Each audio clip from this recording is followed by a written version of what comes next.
Have you ever listened, truly listened, to the voice inside your head?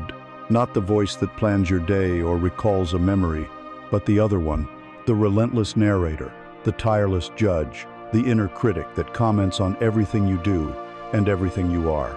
It speaks from the moment you wake, and its whispers often follow you into your dreams. We live in a world that is loud, a constant storm of information, of expectation, of comparison. But the loudest noise is not outside of us. The most chaotic storm is the one that rages within the seemingly quiet confines of our own mind. You have likely felt its weight, a unique and heavy exhaustion that comes not from physical labor, but from the ceaseless churn of your own thinking. It is the feeling of being adrift on a sea of thoughts you did not consciously choose, a current that pulls you toward anxiety about a future that has not happened, and regret for a past that cannot be changed. It is the quiet desperation of the prisoner who realizes the walls of his cell are built of his own thoughts. You have tried to silence it, to outrun it, to distract it with more noise, more work, more entertainment, only to find it waiting for you in the first moment of silence, its voice even more pronounced. But what if the goal was never to win a war against your mind? What if the path to peace is not through struggle but through understanding? What if you were to learn that you are not the voice, but the one who hears the voice? This is an invitation, not a promise of a magic cure, but a quiet invitation to step out of the deafening storm and into a different kind of space, a space that has always existed within you, waiting beneath the turbulent surface.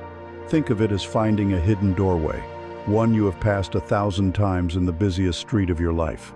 A doorway that leads not to escape, but to a silent, ancient temple in the very heart of the chaotic city. The journey we are about to take is to find that door, to turn the handle, and to step inside. It is a journey home, to the stillness that is your true nature. So you have stepped through the door, into the quiet space. Take a moment, feel the contrast. The noise of the world is still there, but it is muffled. Its urgency has faded. The first act in this inner sanctuary is not to look for some great treasure, but to turn and examine the very thing that drove you here. We must look at the architect of your unrest, the unseen ruler who has governed your inner kingdom for so long that you have mistaken it for your own self. This ruler is the thinking mind. Its dominion has been so absolute, so complete, that you have never questioned its authority. Its voice has been the soundtrack to your entire existence, and you learned long ago to believe its every word.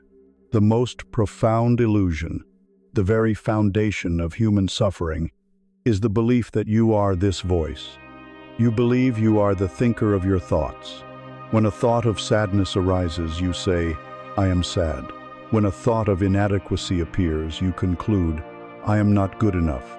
You do not experience these thoughts as fleeting, impersonal, energetic events passing through your awareness. You experience them as direct, factual statements about your identity. They become you, and you become them. This fusion is seamless, automatic, and unquestioned. This is the mechanism of the prison. The mind, this incredible instrument of calculation and creation, generates a thought, and the consciousness that you are, the pure awareness, becomes immediately entangled within it, identified with it. You are caught in the story before you even realize a story is being told. Think of the last time you felt a wave of anxiety. Where did it come from? It likely began with a single thought, a what if, projection into a future that does not exist. What if I fail? What if they leave me? What if I get sick? The thought, a mere phantom of possibility, rises from the depths. Instantly, the sense of I latches onto it. It is no longer a thought. It is a reality in the making. Your body responds, your breath shortens, your stomach tightens. A whole cascade of secondary thoughts, emotions, and physical sensations are born from that single initial identification. You have been hijacked. You are no longer steering the vessel. You are being tossed about in the storm that a single thought created. This happens 1,000 times a day, in ways both large and small. A thought of judgment about a stranger. A thought of regret about a past mistake. a thought of desire for something you do not have.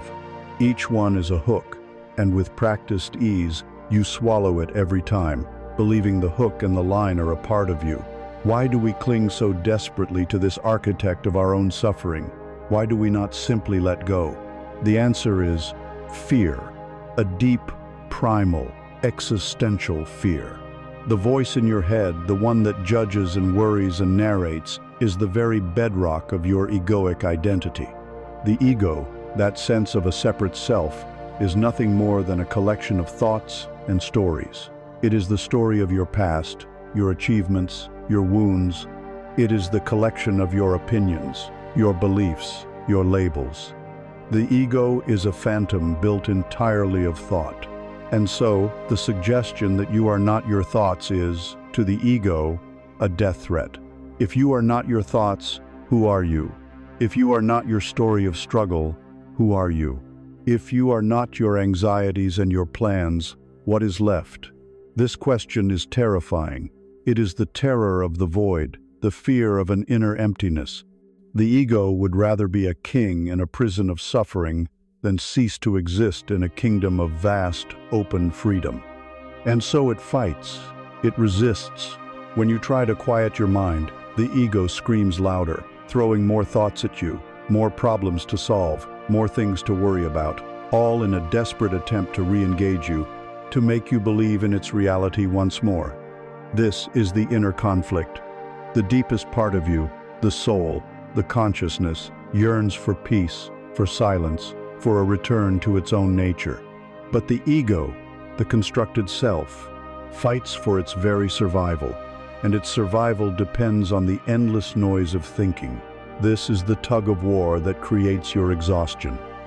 You are caught between the desire for liberation and the fear of what that liberation might mean for your identity. Now, let us introduce a new truth, a new vision. Your mind is an instrument. It is not who you are. It is something you have. And like any instrument, its value depends entirely on how it is used. Imagine a hammer. It is a simple tool. In the hands of a master craftsman, a hammer can build a home, a shelter for a family, a place of warmth and safety.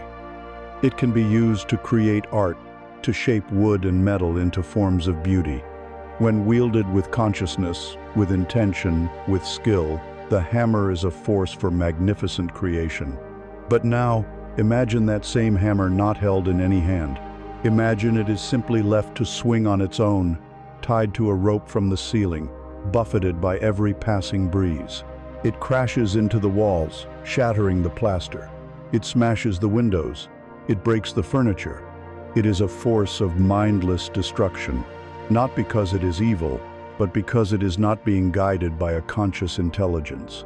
It is simply reacting. For most of your life, your mind has been this untethered hammer. It has been swinging wildly in the rooms of your life, reacting to every external event, every stray memory, every hormonal shift. It has shattered your confidence, broken your peace, and dented your relationships. It has built walls of fear and cages of limitation, all while you stood by, believing you were the hammer, feeling every destructive impact as your own. The core message, the foundational truth you must grasp is this: you are not the hammer, you are the craftsman. You are the silent, conscious presence that has the power to walk into the room, to gently take hold of the hammer's handle, and to decide how it will be used. You have the power to still its chaotic motion. You have the power to wield it with purpose, to build instead of break. This realization is the beginning of all true freedom.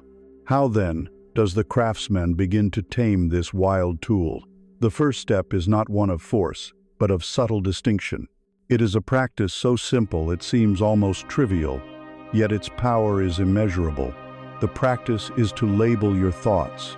When a thought arises in your consciousness, instead of becoming entangled in its content, you take one small step back and you place a label on it. You do this gently, without judgment. A thought about your to-do list appears. You mentally note, planning. A memory of an old argument surfaces. You note, remembering. A wave of worry about the future washes over you. You simply label it worrying. A harsh judgment about yourself or another person emerges. You label it judging. Notice the difference. You are not saying, "I am worrying." To say, "I am worrying," is to fuse your identity with the act of worry. Instead, you are observing a process. Worrying is happening. This simple act of labeling creates a sliver of separation.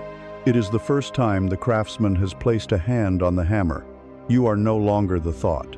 You are the one who is noticing the thought. You are the awareness in which the thought is appearing. Practice this. Do not expect to succeed every time. The habit of a lifetime is strong, but every time you do it, you are strengthening a new neural pathway. You are practicing disidentification.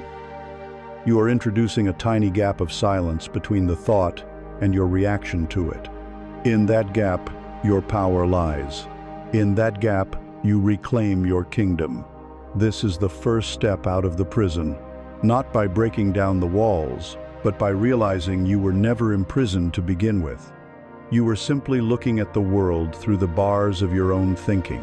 Now we begin to look from a different place, from the quiet, spacious awareness that you are and have always been.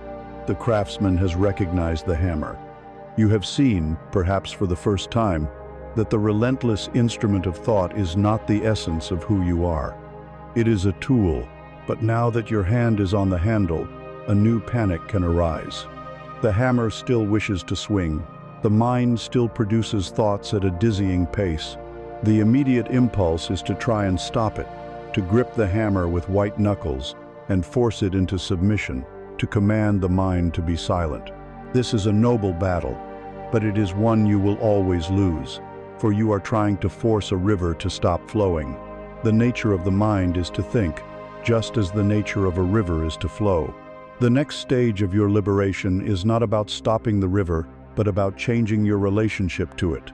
It is about learning to sit on the bank and simply watch the water go by. This requires a deep and intimate understanding of a universal law, a truth so profound it can dismantle the very architecture of suffering. This is the law of impermanence. We live under the illusion of solidity. When a powerful thought enters your awareness, it feels like a permanent fixture. A thought of deep grief feels as if it will stain your soul forever. A thought of intense anxiety feels like a concrete wall blocking your path. A thought of failure feels like a brand seared into your being. We give these thoughts a weight, a reality, a permanence they do not possess. We take a fleeting energetic pattern, a momentary cloud in the sky of our consciousness, and we mistake it for a mountain. We then set up camp at the base of this imaginary mountain, organizing our entire life around its shadow. This tendency is not limited to negative thoughts. We do the same with positive ones, and this creates a more subtle, yet equally potent form of suffering. A moment of pure joy arrives. A thought says, "This is it. This is how I should always feel." And in that very instant, you have started to cling. The joy is no longer an experience to be lived, but an object to be possessed and guarded. The fear of its departure is born in the same moment as the joy itself. You can feel this tension.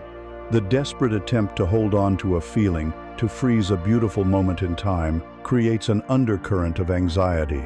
In both cases, whether clinging to pain or pleasure, the root of the suffering is the same: a resistance to the natural, ceaseless flow of life. You are trying to build a dam in the middle of a great river. This is the great inner conflict. Your instinct, trained by a lifetime of conditioning, is to manage the river. When the waters are pleasant, clear, and warm, you frantically begin to build a dam to hoard it. You want to create a reservoir of happiness, a permanent supply of positive feelings. This is an exhausting task. You must constantly patch the leaks, reinforce the walls, and you live in perpetual fear of the dam breaking, of the pleasant water escaping. And the water you manage to hold eventually becomes stagnant, lifeless, no longer the vibrant, flowing experience it was meant to be. Then there are the dark waters, the currents of fear, anger, and sadness. When you see these approaching, you work with even greater desperation, building a defensive dam to block them, to divert them, to pretend they are not part of the same river. This requires immense, unsustainable effort. You are fighting the entire force of the current. You push and you strain, and for a while, you might feel you are succeeding. But the pressure is always building behind the wall. The blocked energy gathers force until, inevitably, the dam cracks and shatters, and you are overwhelmed by a flood of the very emotions you fought so hard to avoid. This is the cycle of resistance and suffering, the frantic work of the dam builder versus the profound wisdom of the witness, the struggle to control the flow versus the courage to trust it. The core message, the truth that can set you free, is this: you are not the river. You are not the water, not the currents, not the debris that floats upon it. You are the silent, spacious riverbank. Or better yet, you are the vast, open sky above the river, forever untouched by its turmoil. Your thoughts are clouds. This is their nature. Some are dark and heavy, pregnant with rain. They are thoughts of grief, of anger, of despair. They drift into your awareness, and for a moment, they may obscure the sun. They may cast a dark shadow upon your landscape, but even the blackest storm cloud is not permanent. It is a temporary formation of energy and moisture, and the laws of the universe decree that it must change, it must dissipate, it must move on. It cannot stain the sky. It has no power to harm the vast, blue emptiness in which it appears. Then there are the light, wispy clouds, the fair weather formations. These are thoughts of joy, of love, of excitement. They are beautiful to behold. They decorate the sky. But they too are impermanent. They will shift their shape, they will dissolve, they will be carried away by the wind. To cling to them is as futile as trying to hold a cloud in your hands.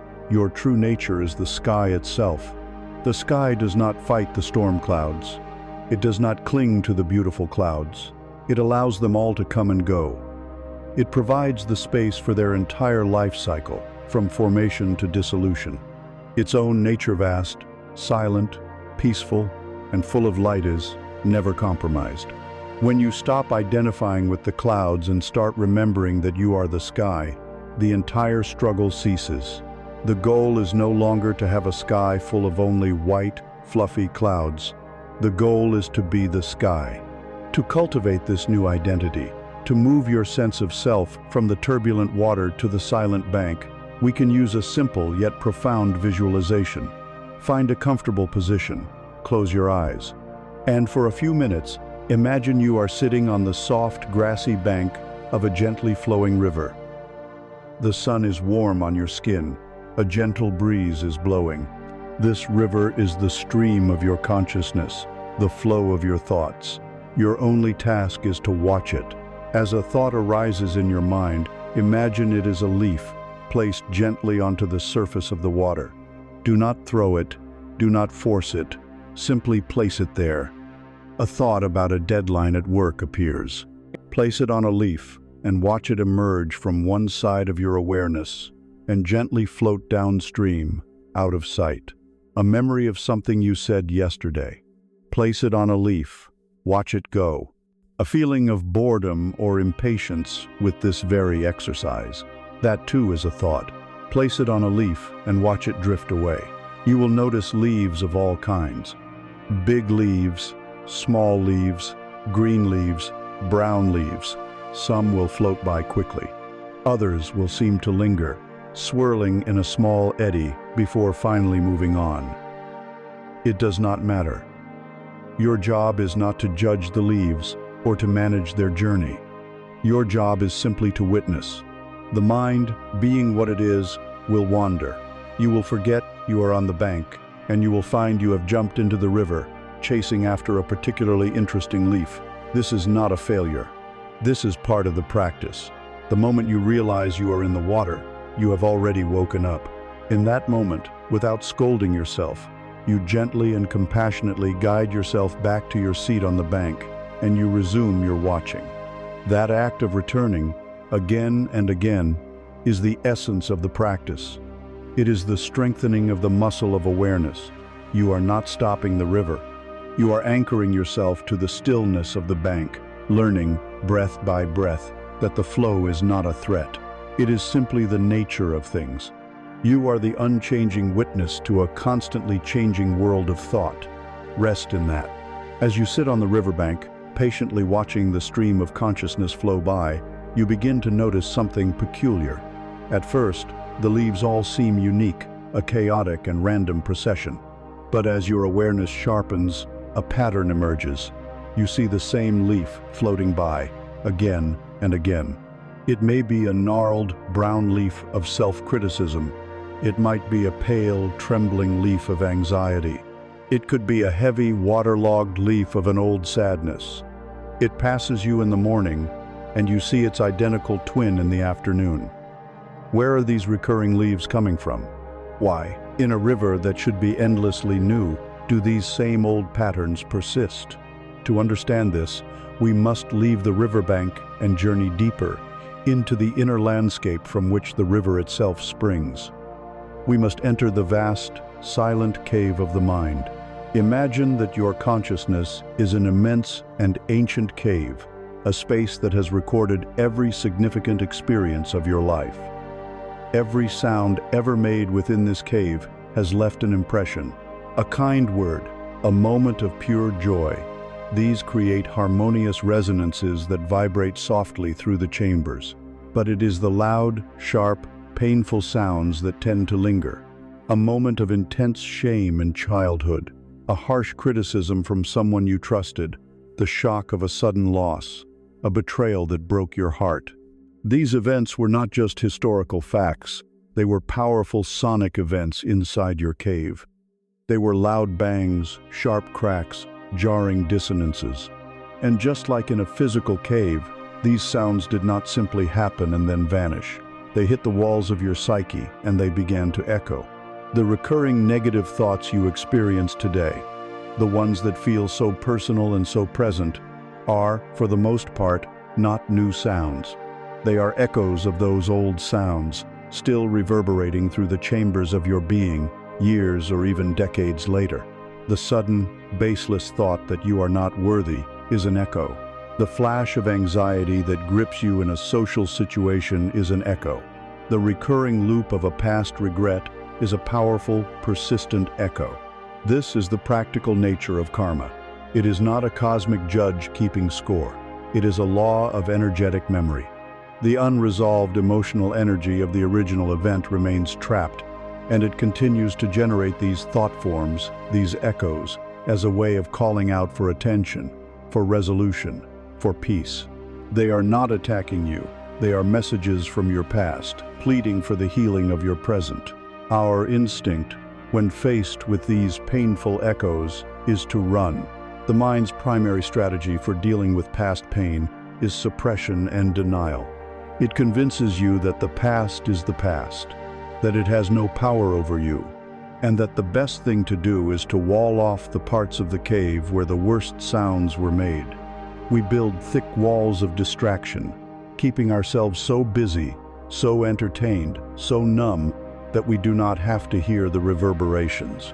We construct barriers of blame, insisting that the sound was someone else's fault, and therefore it is their responsibility, not ours, relieving us of the need to engage with the echo it left within us. This is the great inner conflict, the soul's deep need for integration and wholeness versus the ego's terrified attempt to escape its own history. The ego believes that if it can just seal off those dark, damp chambers, it will be safe. But the universe does not work this way. An echo does not cease because you have blocked the mouth of the cave. In fact, the trapped and compressed energy often makes the echo stronger, more distorted. It seeps through the cracks in your carefully constructed walls. It emerges as unexplained anger, as free-floating anxiety, as a chronic sense of unease.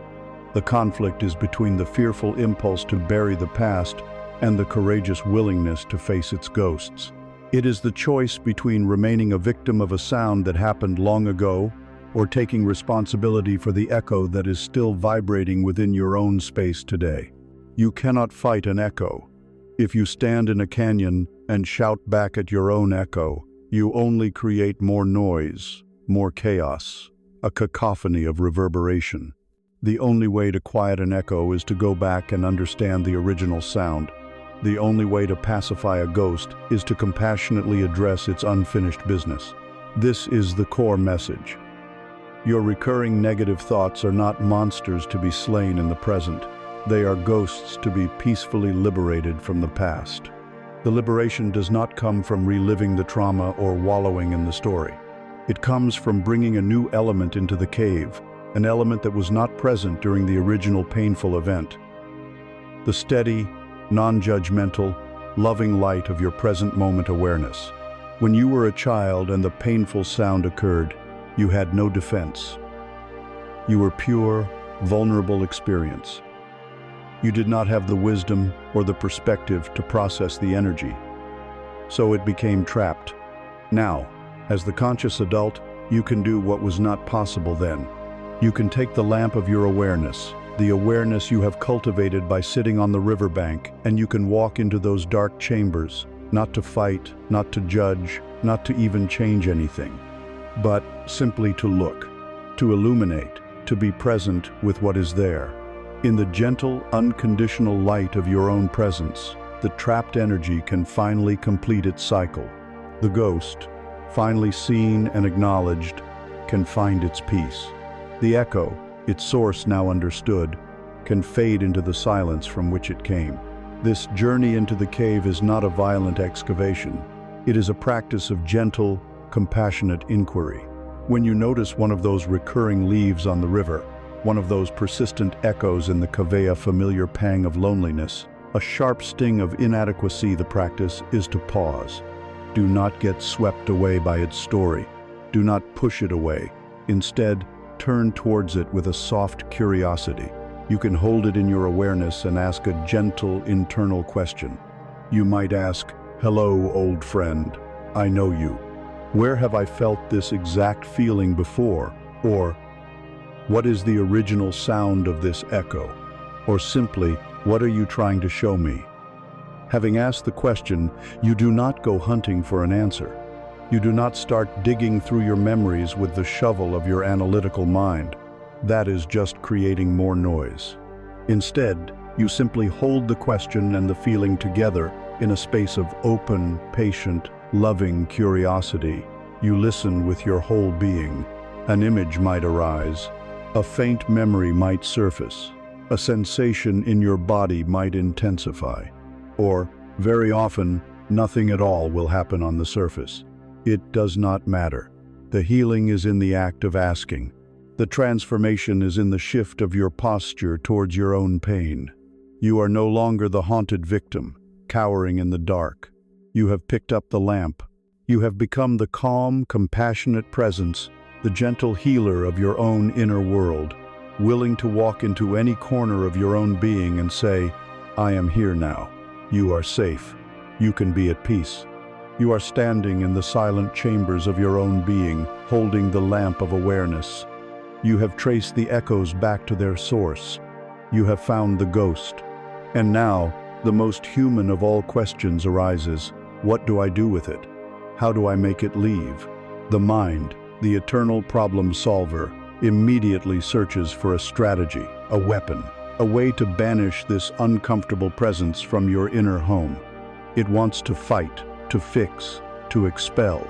But the wisdom we are now exploring asks for something far more radical, far more courageous. It asks you not to banish the ghost, but to invite it to sit by the fire. And it reveals to you the most profound secret of the lamp you are holding. Its light is not just for seeing. Its light is a purifying flame. Your awareness, when held steady and without judgment, is the ultimate alchemical fire, capable of transmuting the lead of suffering into the gold of peace. For your entire life, your relationship with inner pain has been governed by one primal instinct: aversion. The moment an uncomfortable feeling arises, a pang of loneliness, a sting of rejection, a wave of fear, the entire system goes on high alert. An alarm sounds, and the immediate, unconscious reaction is to push it away, to run, to hide. We become masters of avoidance. We distract ourselves with the endless scroll of a phone, with the momentary pleasure of food, with the consuming drama of work. We suppress the feeling, constructing a mask of "I'm fine" while a storm rages within. We numb ourselves with substances, or with the hypnotic drone of entertainment. Each of these strategies is an attempt to hold a beach ball underwater. It requires constant, exhausting effort.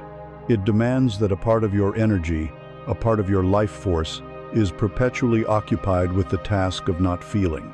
And the moment your vigilance slips, the moment you are tired or unguarded, the ball bursts to the surface with a violent spray, often with more force than it had initially. The avoided emotion did not die while it was held down. It festered. It drew power from your fear of it. Your resistance became its nourishment. This is the great tragedy of avoidance. You experience not only the original pain, but the secondary, and often much greater, suffering of your frantic and futile attempts to escape it. This creates a profound inner conflict, a battle between your most ancient wiring and your highest potential. Your nervous system, in its evolutionary wisdom, is designed to move you away from threats. It does not distinguish between an external predator and an internal feeling of shame. To the primal brain, pain is pain, and the imperative is to escape. So when you make the conscious choice to turn towards your pain, you are going against the grain of millennia of biological conditioning. The ego screams in protest. It tells you, "This is dangerous. This feeling will annihilate you. If you let this sadness in, you will drown in it. If you truly feel this emptiness, you will be lost in the void forever." It presents your feelings as mortal enemies. And yet, a deeper, quieter part of you, the soul, the silent witness, knows a different truth. It whispers, "Stay. The way out is through. The poison is the medicine." The only thing that is truly dangerous is the running itself. To consciously choose to stand your ground, to face the roaring dragon of your own emotional energy, feels like the most counterintuitive act in the world. It is the spiritual equivalent of walking calmly back into a burning building. And yet, this is the path of the spiritual warrior. True courage is not the absence of fear. It is the willingness to feel the fear, to feel the pain, and to stay present with it, trusting in a power greater than the fear itself. That power is the fire of pure awareness. This is the core of the alchemy. Negative emotions, these old echoes and ghosts, are essentially knots of dense, frozen, slow-moving energy. They are pockets of your own life force that have been trapped and crystallized by past events. They feel cold, hard, and solid within your system. Awareness, your conscious, loving, non-judgmental attention, is the opposite. It is pure light and warmth. It is a subtle, high-frequency vibration. What happens when you bring a steady flame to a block of ice? The flame does not attack the ice. It does not judge the ice for being cold and hard. It does not try to shatter the ice with force. It simply applies its own nature warmth to the ice. And under the gentle, persistent influence of this warmth, the ice begins to melt. Its rigid structure loosens. The water, which is its true nature, is liberated from its frozen form and is free to flow once more, rejoining the great river of life. This is precisely what happens when you bring your awareness to a painful emotion. You do not have to fix it, analyze it, or understand it with your mind. Your only task is to hold it in the warm, loving, unwavering light of your presence. Suffering is pain plus resistance. When you cease to resist, when you simply allow the pain to be there, the suffering dissolves. All that remains is pure energy, pure sensation, which is transient and bearable.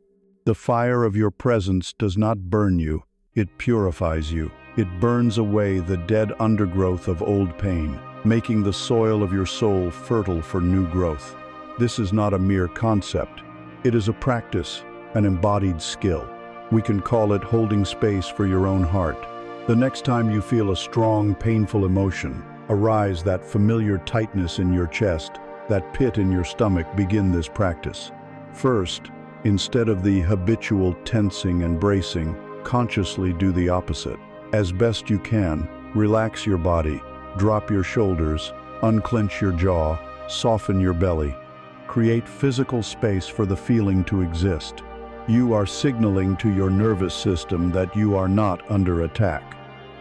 Second, locate the raw sensation of the emotion in your body. Move your attention out of the story in your head, the he said, she said.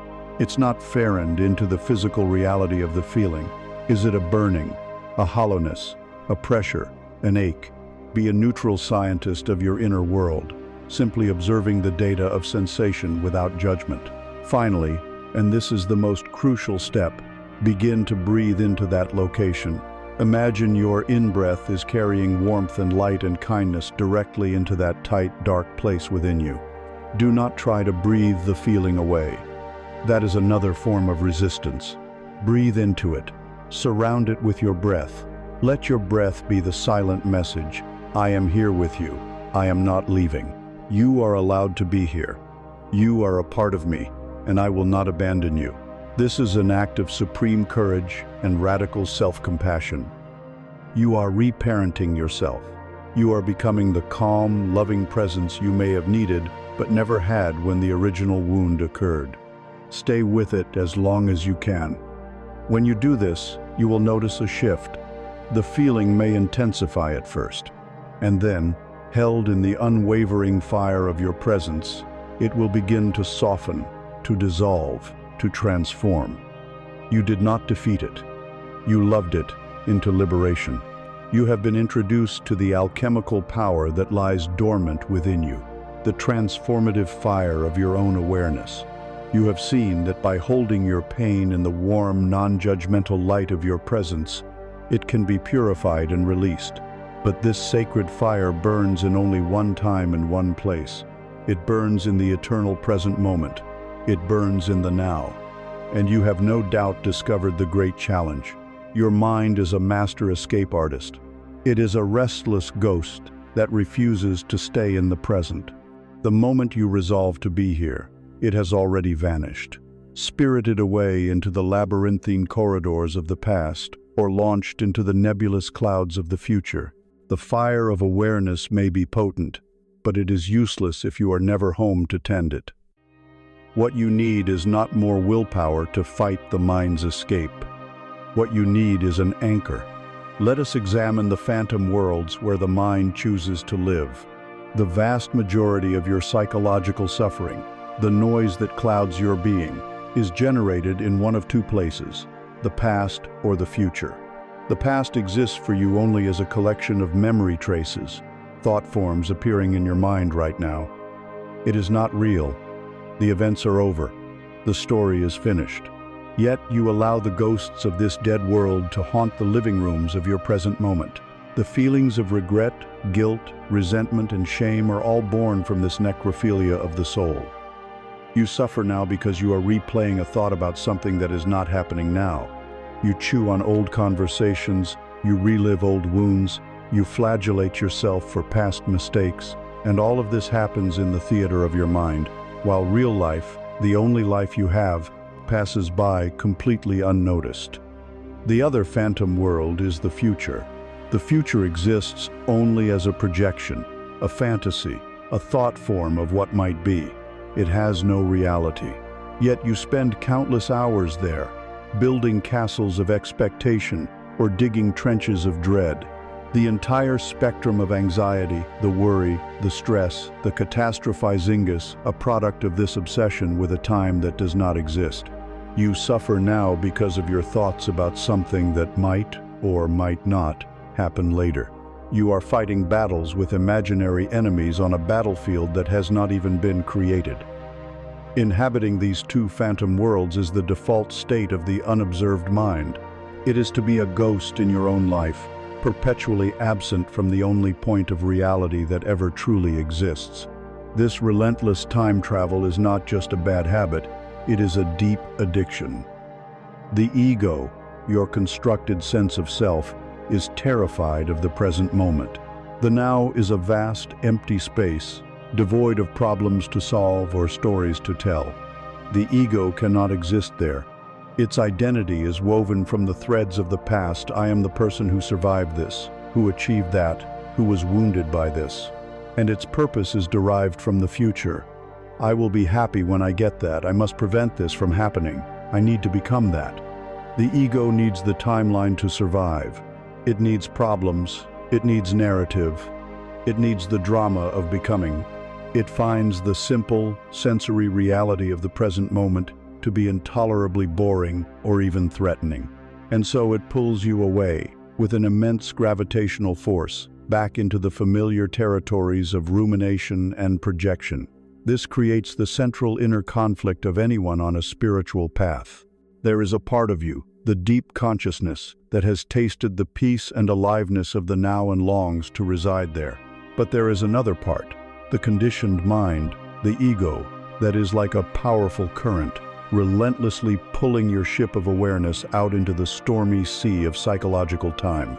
You may resolve in the morning to be present, but by lunchtime, you find your ship has drifted miles away, tossed about by the waves of an old resentment or a new worry, and you feel powerless against the sheer momentum of the current.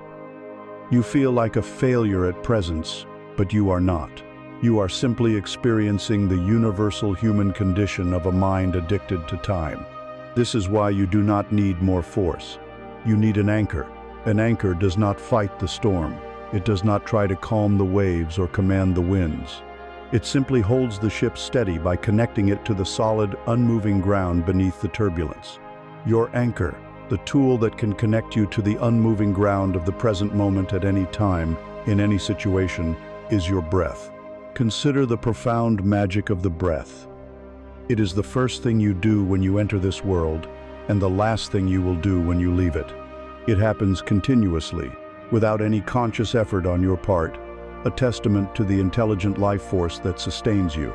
And yet, you can also take conscious control of it at any moment, creating a bridge between the autonomic and the voluntary, the unconscious and the conscious.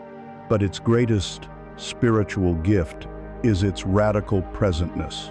You can think about yesterday's breath, but you cannot feel it. You can anticipate tomorrow's breath, but you cannot experience it. The only breath you can ever feel is the one that is happening right now. The breath is your body's irrefutable testament to the reality of the now. It is your tether to the living moment. When the storms of thought begin to rage, when the winds of anxiety try to blow your ship into the future, when the heavy currents of regret try to pull you into the past, you do not need to battle the elements. You simply need to drop your anchor. You need to bring your full attention to the physical sensation of your own breathing. The practice, then, is not something complex that requires a quiet room or a special cushion. It is a micro-practice for freedom that you can deploy in the middle of a traffic jam, during a stressful meeting, or while listening to difficult news. It is the practice of 3 conscious breaths. The moment you awaken to the fact that you are lost, that you have been hijacked by your mind and dragged into the phantom worlds of past or future, you pause, you stop everything, and you take the first breath. You deliberately draw the air in through your nostrils, and your only job in the entire universe for this 1 second is to feel the sensation of that cool air entering your body. Follow it all the way in. Then you breathe out, following the sensation of the warm air leaving your body all the way to the end. That is 1. Now, the second breath. This time, be even more intimate with the sensation. Feel the slight expansion of your belly or your chest. Feel the gentle release as you exhale. You are not thinking about the breath, you are feeling it. You have withdrawn all of your energy from the world of thought and invested it entirely in the world of pure, physical sensation. Now, the third breath. Deeper still. Try to notice the subtle pause between the in-breath and the out-breath. In those 3 breaths, which may take no more than 15 seconds, you have performed a miracle. You have unhooked yourself from the unreality of psychological time and anchored yourself firmly in the living reality of the now. You have brought yourself home. The storm of thought may still be raging around you, but it no longer has you in its grip. You are held steady. You are safe in the harbor of your own presence. This is your most fundamental tool. It is always with you. It is as close as your next breath. Use it 100 times a day. Every time you return to your breath, you are casting a vote for reality over illusion, for peace over suffering. You are strengthening the muscle of presence, one anchor, one breath at a time. You have found your anchor. In the simple, profound act of returning to your breath, you have discovered the key that unlocks the door to the present moment, the only place where peace can be found. The anchor holds you steady in the harbor of now, preventing the currents of thought from sweeping you out into the phantom seas of past and future. This is an essential skill, a lifeline in the storm. But as you spend more time in the harbor, a new possibility emerges. What if, beyond the act of anchoring, you could cultivate a quality of being that was itself the very essence of stability? What if your consciousness could develop its own immense gravity, its own unshakable foundation, so that the winds of life, while still felt, could no longer throw you off course?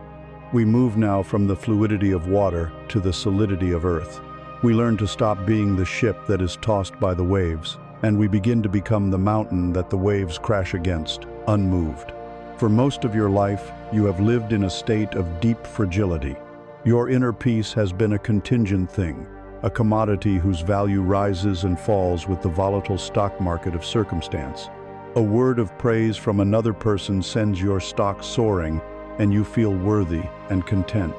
A critical email, a dismissive glance, and your inner market crashes, leaving you in a state of deficit, feeling worthless and anxious.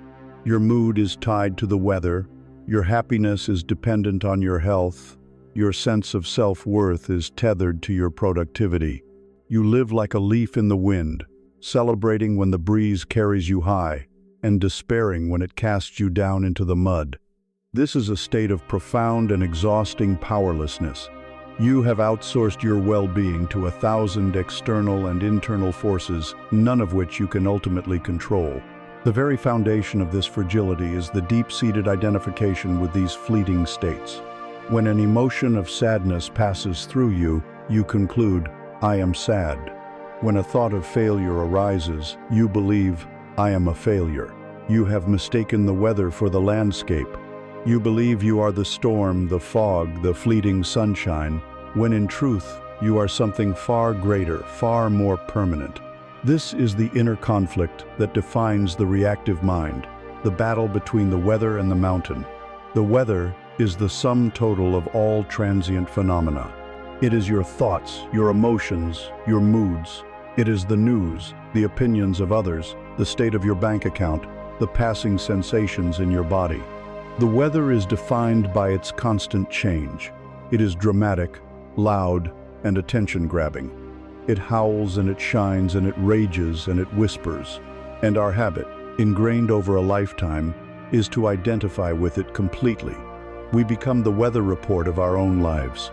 Today's forecast is a high-pressure system of anxiety with a 70% chance of depressive thoughts in the evening. We believe this is who we are. But there is another possibility of identity.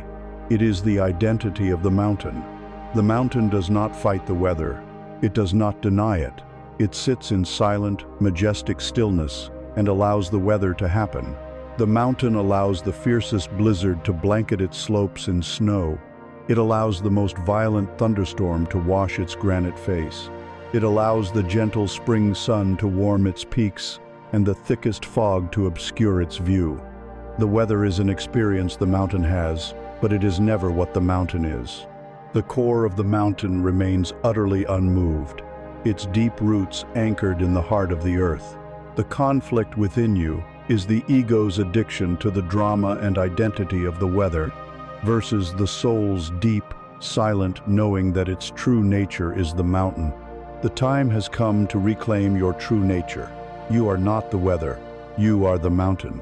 This is not a pleasant affirmation, it is a statement of fundamental truth. Your true self, the awareness that witnesses your life, has all the qualities of a great mountain. It has an immense, unshakable stillness. It has a profound, silent strength. It has a timeless presence that was here before your first thought and will be here after your last. To realize this is to shift the very tectonic plates of your identity. Your strength no longer comes from trying to control the weather, from trying to ensure it is always sunny and pleasant in your inner world. That is an impossible and exhausting task. Your strength comes from rooting yourself so deeply in your own being, in your mountainous nature, that you are no longer threatened by the weather. You let the thoughts of fear howl like the wind. You let the emotions of anger flash like lightning. You let the feelings of joy warm you like the sun. You experience it all, more fully and more vibrantly than before, but you are no longer defined by it. You are the vast, silent, stable space in which the weather of your life unfolds. To cultivate this unshakable core, to truly feel your mountain nature in your very bones, you can practice a simple and powerful meditation. Find a comfortable and dignified seated position. Close your eyes. Feel the weight of your body making contact with the earth. Now, bring to your mind's eye the image of the most majestic mountain you can imagine. See its high, snow-capped peak reaching into the sky. See its solid, immovable base, rooted deep in the bedrock of the planet. See its rugged slopes, shaped by millennia of wind and rain. Absorb the feeling of this mountain, its strength, its stability, its silent grandeur. Now, begin to feel that you are this mountain. Your own body becomes the mountain. Your head is the noble summit. Your shoulders and arms are the slopes. Your seat and legs are the solid base, connected inextricably to the earth. Feel the mountain's rootedness in your own posture. Feel its immense stillness settle into your being. You are solid. You are unshakable. You are present. And now, sitting as the mountain, you allow the weather of your life to happen. The clouds of thought drift across your awareness. Some are dark, some are light. They come and they go. The storms of intense emotion may gather. A wind of anger may blow. A torrent of sadness may fall. A flash of fear may light up the sky. Through it all, you remain the mountain. You breathe, and you are still. The storm is a temporary event happening on your surface, but it cannot touch your deep, silent core. The sun of happiness comes out, warming your slopes. You feel it fully. You absorb its warmth. But you do not cling to it. You know it too is a part of the passing weather. You are the mountain, remaining in steady, dignified presence through the changing of the seasons, through the passing of day and night. Practice this. Sit as the mountain each day. Embody its qualities. You are not creating something new. You are remembering what you have always been. You are returning to the unshakable foundation of your own true self. From the unshakable stillness of your mountain self, you have learned to witness the weather of your life without being swept away by it. You have become the silent, stable presence in which the storms of thought and emotion can rage and pass. Now, from this new and elevated vantage point, you are able to perceive a more subtle and profound truth. You can begin to notice how the quality of the weather seems to change the very landscape itself. When your mind is filled with dark, stormy clouds of anger or fear, the entire world appears hostile, threatening, and bleak. When your inner state is one of bright, clear sunshine, this very same world reveals its beauty, its kindness, and its infinite possibility.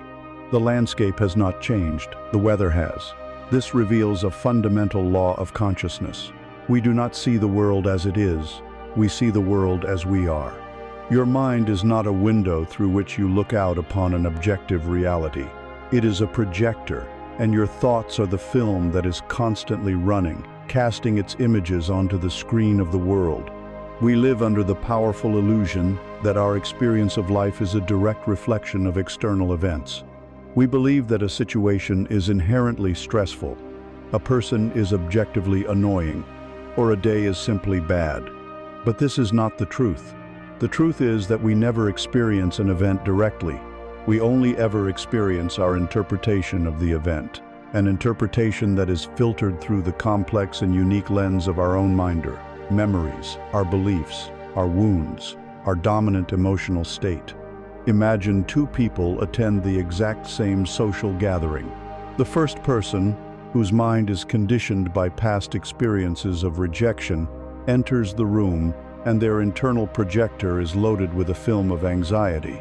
They perceive glances as judgmental, laughter in the corner as being directed at them, and silence as a sign of their own inadequacy. Their reality of the event is one of threat and suffering. The second person enters the same room, but their projector is loaded with a film of curiosity and openness. They perceive glances as friendly, laughter as a sign of joy, and silence as a moment of peace. Their reality of the event is one of pleasant connection. The room, the people, the sounds, the external data were identical. The experienced reality was entirely different. This is happening in every moment of your life. You are not living in the world. You are living in the movie. Your mind is playing about the world. This realization brings us face to face with a deep and stubborn inner conflict. The ego has a vested interest in maintaining its worldview, especially if that worldview is negative. There is a strange and perverse satisfaction the ego derives from being right about its own miserable predictions.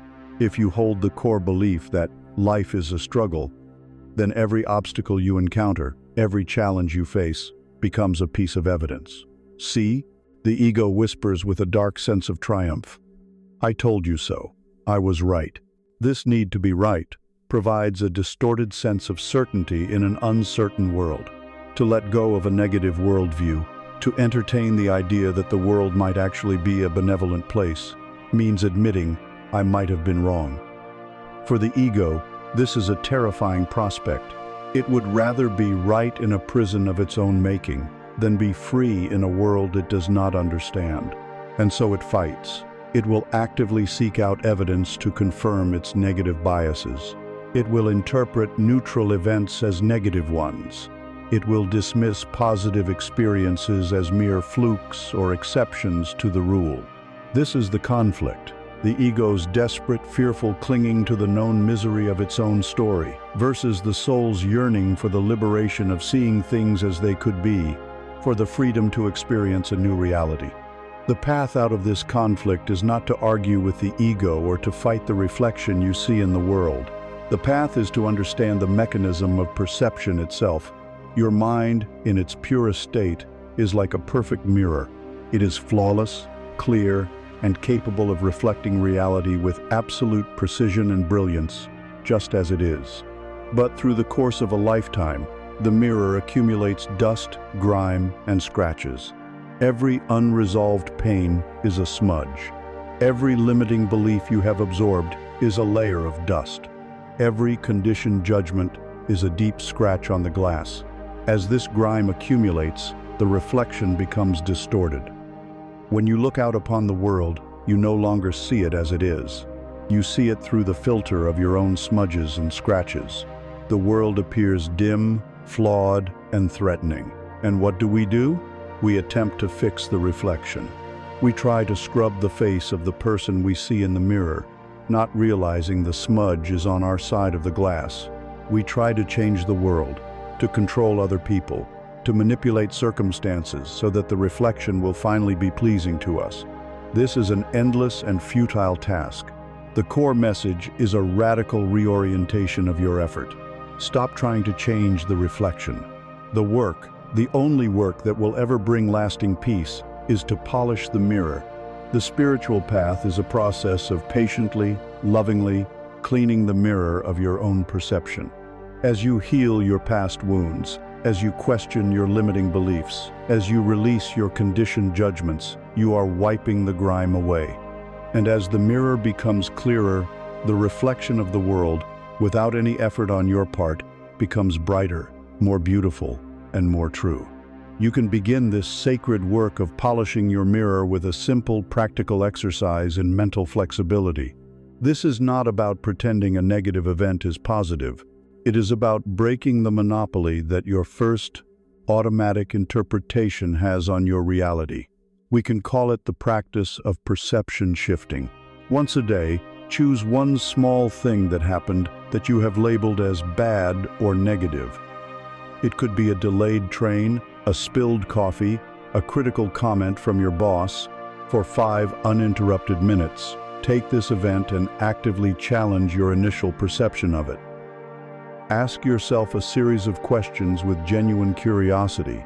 What is another way to view this situation? Could this delay be protecting me from something or giving me a needed moment of pause? What can I learn from this criticism that will make me stronger? Is there a hidden opportunity in this apparent setback? How could this event be seen not as an obstacle, but as a part of my training, designed to build my patience, my resilience, my compassion? Do not search for one correct positive answer. The goal of the exercise is to simply generate possibilities, to prove to your own mind that its first conclusion is not the only one. It is to exercise the atrophied muscle of cognitive flexibility. By doing this, you are loosening the ego's grip on its rigid worldview. You are introducing choice where before there was only automatic reaction. You are not yet changing the world, but you are changing the mind that perceives the world. And in that shift, the entire universe begins to transform before your very eyes. You are not just a witness to reality. You are its co-creator. You have begun the sacred work of polishing the mirror of your perception, of seeing how your inner state colors your entire world. But as you commit to this cleaning, you make a startling discovery. You find that there is a part of you that resists the process, a part that seems to cherish the smudges and cling to the distortions. This part is the ego, the constructed sense of self. It is a ghost in the machine that has convinced you it is the machine itself. The ego's very identity is woven from the fabric of these distortions, these stories, these judgments. To clean the mirror perfectly is to threaten the ego with utter transparency, with non-existence. To find true freedom, then, we must do more than polish the mirror. We must be willing to step away from it altogether and journey into a landscape the ego fears above all others, the vast, silent, and empty expanse of the inner desert. The ego is a hungry ghost. Ancient wisdom describes this being as having a throat as thin as a needle and a stomach as vast and burning as a fire pit. It can never be full. It is a creature of pure, insatiable need, a bottomless void that constantly seeks to be filled from the outside. Its entire existence is a frantic search for something to consume. It feeds on the validation of others, on praise, on attention. It feeds on being right, on winning arguments, on having a stronger opinion. It feeds on drama and conflict, for these things make it feel important and alive. It feeds on comparison, feeling a temporary relief when it feels superior, and a sharp pang of envy when it feels inferior, both of which reinforce its sense of separation. Its constant chanting mantra is I, me, mine. My body, my thoughts, my story, my possessions, my beliefs. This relentless hunger is the engine that drives the vast majority of your negative thinking. The fear of not getting what it wants, the anger when its desires are blocked, the anxiety that what it has will be taken away, all these are the agonies of the hungry ghost. Its greatest fear is anonymity. To be a nobody, to have no story, no specialness, no defining labels, is, for the ego, a fate worse than death. It is death itself. This creates the most fundamental inner conflict of the human journey, the exhausting, lifelong project of being someone versus the effortless, silent peace of simply being. The construction of a somebody is the ego's masterpiece. It is a full-time job that involves the careful curation of a personality, the management of a reputation, the defense of a set of opinions, and the endless narration of a personal story. It is noisy. It is stressful. It requires constant maintenance and vigilance, for the constructed self is inherently fragile and must be protected at all costs. On the other side of this conflict is the soul's native state, the simple, luminous, unadorned fact of being. This state requires no effort. It has no name, no story, no agenda. It is the peace that the ancient Buddhists called anatta, or no self. This does not mean that you cease to exist. It means you cease to identify with the small, constricted, and fictitious personality you have built. The conflict is between the frantic, noisy activity of the persona and the deep, silent stillness of presence. The ego screams that if you let go of your story, you will dissolve into nothingness. The spirit knows that you must let go of the story to realize you are the everything in which the nothingness can appear. The ego fears the desert. For the hungry ghost, the desert is a vision of hell. There is nothing there for it to consume. There are no people to impress, no drama to feast upon, no external markers to define itself against. The silence is deafening to an entity that thrives on noise. The emptiness is terrifying to an entity that defines itself by what it can acquire. The journey into your own inner silence, into the spaciousness of your being, is, for the ego, a journey of starvation. And this is the core message. You must be willing to starve the part of you that suffers. You must be willing to walk into the desert and let the hungry ghost scream and rage and weaken from lack of sustenance. Because what is starvation for the ego is liberation for the soul. As the voice of the hungry ghost grows faint, you begin to hear something else, something that has been present all along but was drowned out by the noise. It is a subtle, resonant hum. It is the sound of pure existence itself. It is the deep, profound silence of the desert, which is not an absence of sound, but the presence of everything. You realize then that you are not the ghost wandering in the desert. You are the desert itself. You are the vast, silent, open space in which the ghost of the ego, with its stories and its needs, appears and, eventually, disappears.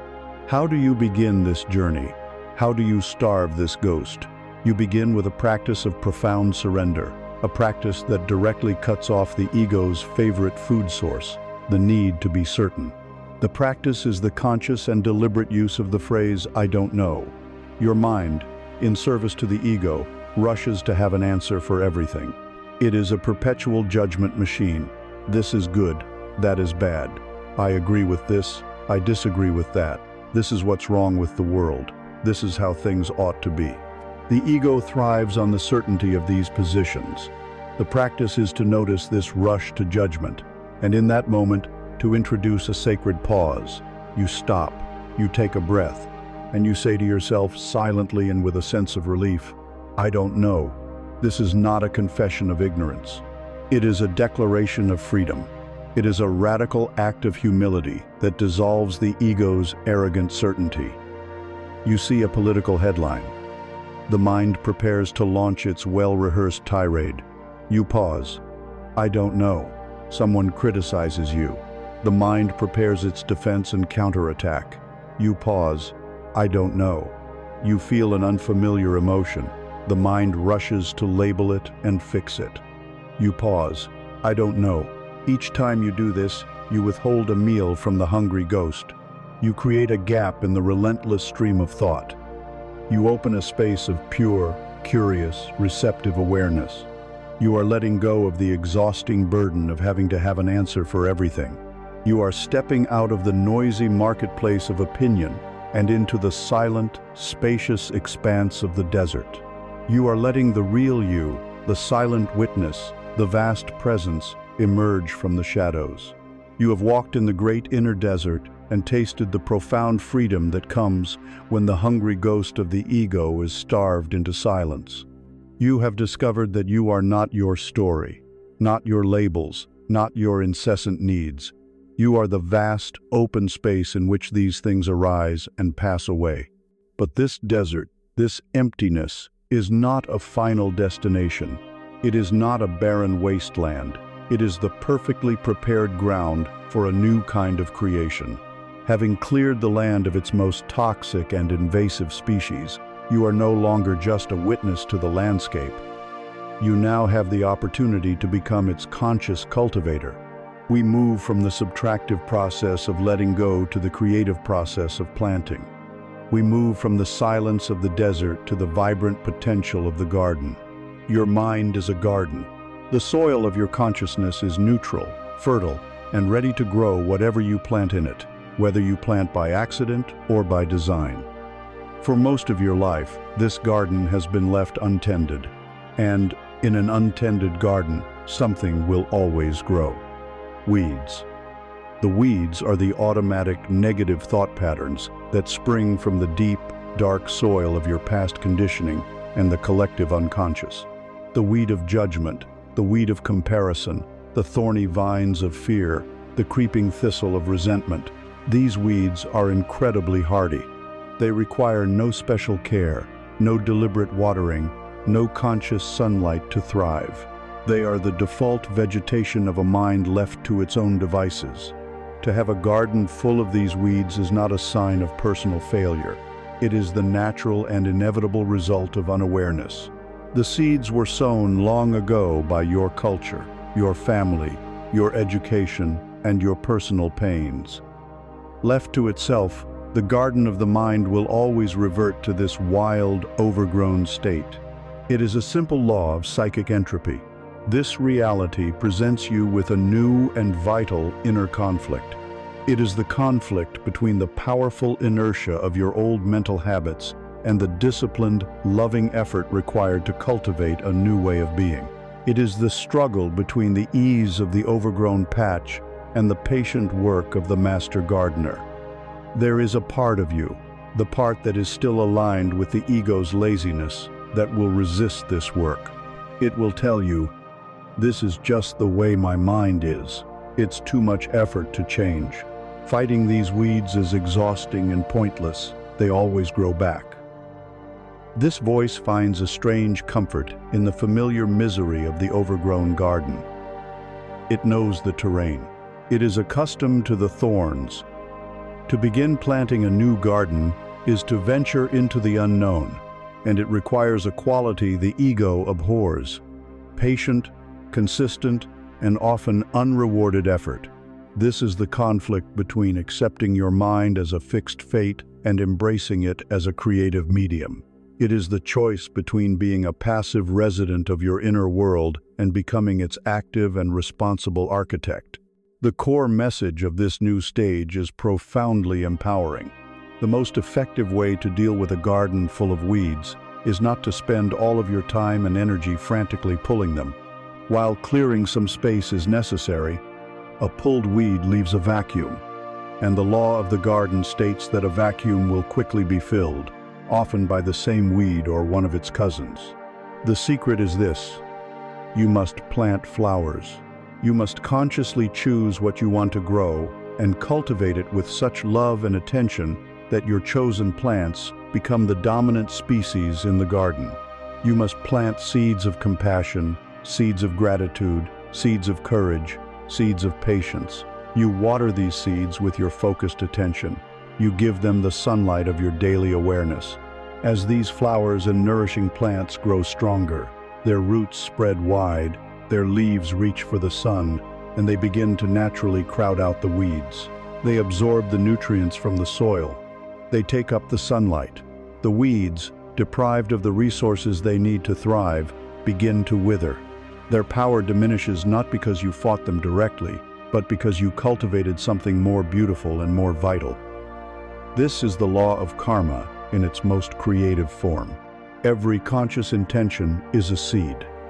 What you choose to plant and nurture in the garden of your mind will, in time, become the reality of your inner and outer world. You begin this practice of conscious cultivation with a simple, potent act each morning. Think of it as the master gardener's first ritual of the day, before the world has a chance to sow its own chaotic seeds into your mind. Before you reach for your phone, before you are consumed by the day's agenda, you will take 1 minute to plant a single, intentional seed. Upon waking, while your mind is still in that fertile, receptive state between dreaming and full alertness, close your eyes. Bring your awareness to the soil of your consciousness. Choose one word, one quality that you wish to bring into your life for that day. This is not a material goal. It is a quality of being. Perhaps the word is patience. Perhaps it is kindness. Perhaps it is clarity, or grace, or courage. Choose your word. Now do not just think the word, feel it, embody it. What is the energetic signature of patience in your body? It might be a feeling of calm spaciousness. What is the vibration of courage? It might feel like a steady warmth in your solar plexus. Hold this feeling, this energetic resonance of your chosen word, for a few moments. Then, with a clear and loving intention, plant this seed in the center of your heart. See it there, a tiny, luminous spark of potential. Set a simple, silent intention. Today, this quality will be my guide. This energy will be my touchstone. Then, let it go. You do not need to consciously think about it all day. The seed has been planted, the intention has been set. It will begin to germinate in the subconscious soil of your being, influencing your perceptions, your choices, and your reactions throughout the day. This simple, one-minute act is a declaration to the universe and to yourself. It says, "This garden is no longer untended. I am the gardener, and today I choose to grow beauty." You have stepped into the role of the gardener. You have stood in the fertile silence of your own consciousness and planted a seed of intention, a luminous spark that holds the blueprint for a new way of being. But a seed, no matter how potent, cannot grow without water. The water for the garden of your mind is the language you use, the constant stream of your own inner monologue. Every word you think, every sentence you form in the privacy of your own skull is either nourishing, life-giving rain for the seeds you have planted, or it is a toxic acid that can scorch the tender shoots before they ever break the surface. We must now turn our attention to this sacred stream, to the profound and often overlooked power of the words you speak to yourself. We have been taught to think of words as mere labels, as simple pointers to things in the world. But this is a shallow understanding. A word is not a static label, it is an energetic event. Every word, whether spoken aloud or thought with intensity, is a vibration. It is a packet of frequency that ripples out from your consciousness, affecting the chemistry of your own body, the programming of your subconscious mind, and the energetic field in which you exist. Words like failure, stupid, broken, or impossible are low, discordant vibrations. They are chaotic and heavy. They create contraction in your physical body. They signal threat and lack to your deeper mind. Conversely, words like gratitude, possibility, beauty, or love are high, harmonious vibrations. They are coherent and light. They create expansion in your body. They signal safety and abundance to your entire being. Now, listen honestly to the typical content of your own self-talk. For many, the inner landscape is a war zone of self-inflicted violence. The inner narrator is a relentless critic, a merciless judge who finds fault in every action, belittles every accomplishment, and magnifies every flaw. We would never dare to speak to another human being, not even our worst enemy, with the same level of contempt and cruelty that we routinely direct toward ourselves. This constant internal barrage of low-frequency language is the toxic acid that withers your garden. It is the single greatest obstacle to your growth, a form of psychic self-sabotage that keeps you trapped in cycles of suffering. The choice to change this inner language brings you into direct conflict with one of society's most pervasive and damaging beliefs: the idea that harsh self-criticism is a necessary tool for motivation. We have been conditioned to believe that our inner critic is a tough love coach, a drill sergeant whose relentless shouting is the only thing that keeps us from becoming lazy, complacent, and worthless. We are afraid that if we stop berating ourselves, we will stop improving. But this is a profound lie. The inner critic is not your coach, it is your saboteur. Its function is not to build you up, but to keep you small and safe within the confines of what is known. Constant criticism does not inspire heroic action. It creates a baseline state of anxiety and shame. It drains your precious life force energy in a perpetual civil war, leaving you with less energy, not more, to face the real challenges of the world. The true inner conflict, then, is between this deeply ingrained, almost addictive habit of self-flagellation and the conscious, courageous choice to speak to yourself with kindness, dignity, and respect. It is the struggle to fire the tyrant that has lived in your head for so long and to hire an inner advocate, a wise and compassionate counselor whose voice is one of encouragement, not condemnation. It requires you to have faith that self-love, not self-hatred, is the most powerful fuel for transformation. Your words are spells. This is not a metaphor, it is the operational physics of consciousness. The words you consistently use, the stories you repeatedly tell yourself, are incantations that are actively casting the reality you will inhabit. A more modern metaphor is that of a tuning fork. Every word thought is a tuning fork that you strike. When you think, "I am not good enough," you are striking a tuning fork of unworthiness. It begins to vibrate at a specific frequency, and the law of resonant sympathy states that anything in its environment that is capable of vibrating at that same frequency will begin to do so. Your own cells listen, and your posture may slump. Your subconscious mind listens, and it will begin to filter your perception to find evidence of your unworthiness. The energetic field of the universe, which is a field of pure potential, listens, and it begins to crystallize circumstances and events that match the frequency you are broadcasting.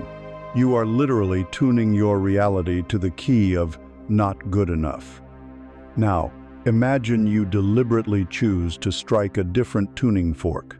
A thought of gratitude for a simple pleasure. A word of self-compassion after a mistake. An affirmation of your own strength in the face of a challenge. Each of these is a different tuning fork, a different spell. Each one sends out a clear, harmonious frequency that attunes your body, your mind, and your world to a reality of peace, resilience, and abundance. This is the awesome power and responsibility that you hold. You must begin to choose your inner vocabulary as carefully as a wizard chooses the words for a powerful spell, for you are, in every moment, conjuring your future. To begin shifting this powerful current, we will not start by trying to silence the inner critic. We will simply learn to redirect its energy with a small linguistic pivot. This is the practice of and. The first step is to become a neutral observer of your own self-talk. Catch the inner critic in the act. Notice when you make a solid, negative, declarative statement about yourself or your situation. A statement like, "I am so tired," or "I messed everything up," or "I can't handle this." These are dead-end statements. They are verdicts that close the door on possibility. The moment you catch one, you will not deny it. You will not argue with it. You will simply append the word and add a constructive or compassionate clause. For example, the thought, "I am so tired" becomes, "I am so tired, and I will give my body the rest it is asking for." The thought, "I messed everything up" becomes, "I messed everything up, and I have learned a valuable lesson that will help me succeed next time." The thought, "I can't handle this" becomes, "I can't handle this, and I will ask for the support I need." Do you feel the shift? The word "and" is a bridge.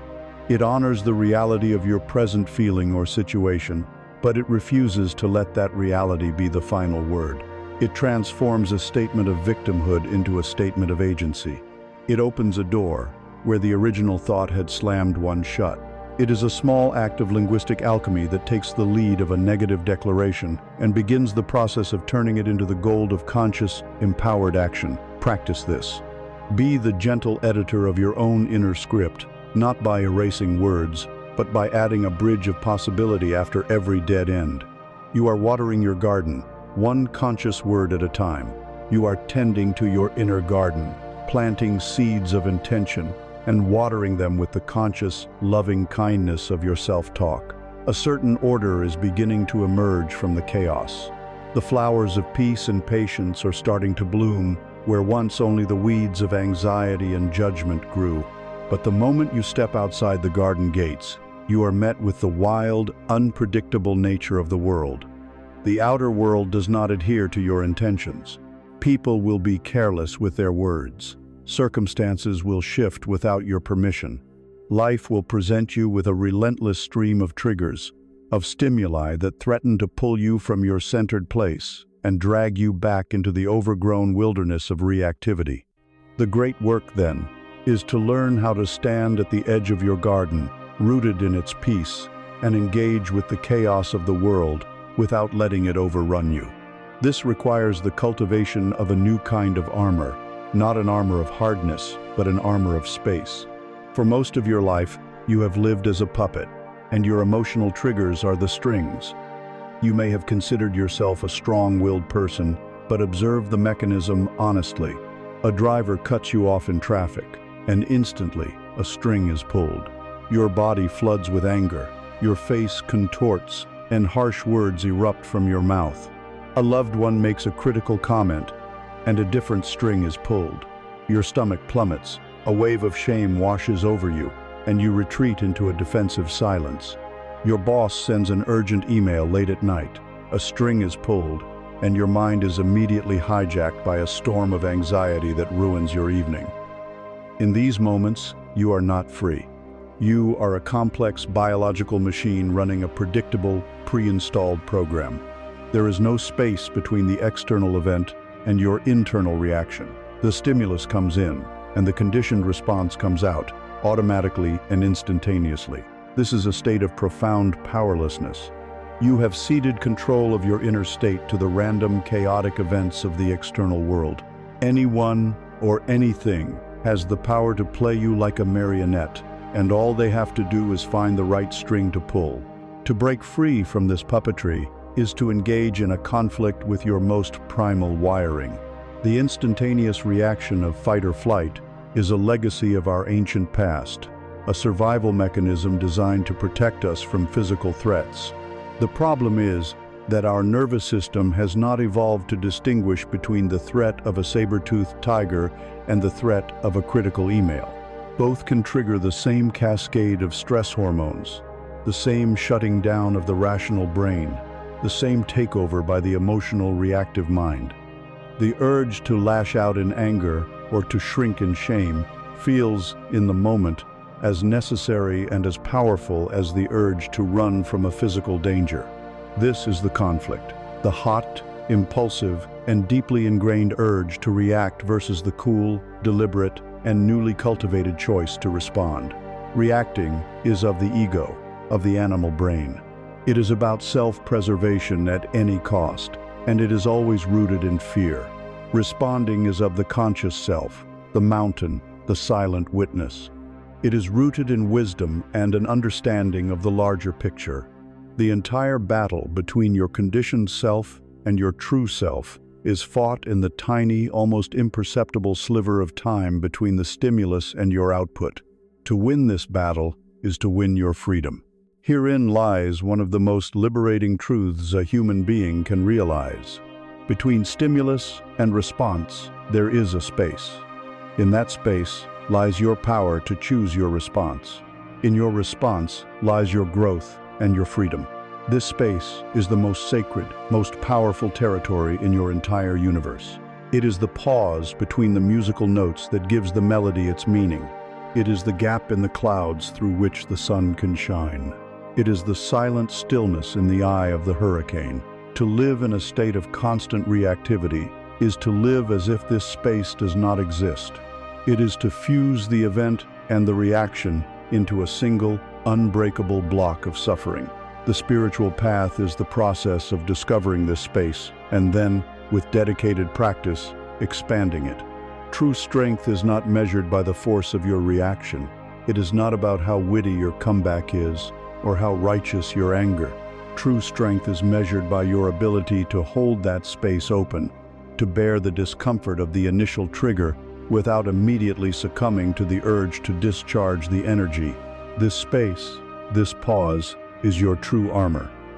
It is a shield of pure awareness that protects you not by hardening you, but by giving you the room to act from your highest self rather than your deepest wounds. How do you create this space when the impulse to react is so overwhelmingly fast and strong? You practice the art of the sacred pause. This is not a complex meditative technique. It is a simple, life-altering reflex that you must train into your nervous system. The moment you feel the trigger, that is your cue. The feeling itself, the heat rising in your chest, the clenching in your jaw, the sinking feeling in your stomach is your alarm bell. It is the signal that a program is about to run. In that instant, before you speak a word, before you type a reply, before you move a muscle, you do one thing. You stop. You enforce a full stop on your entire being.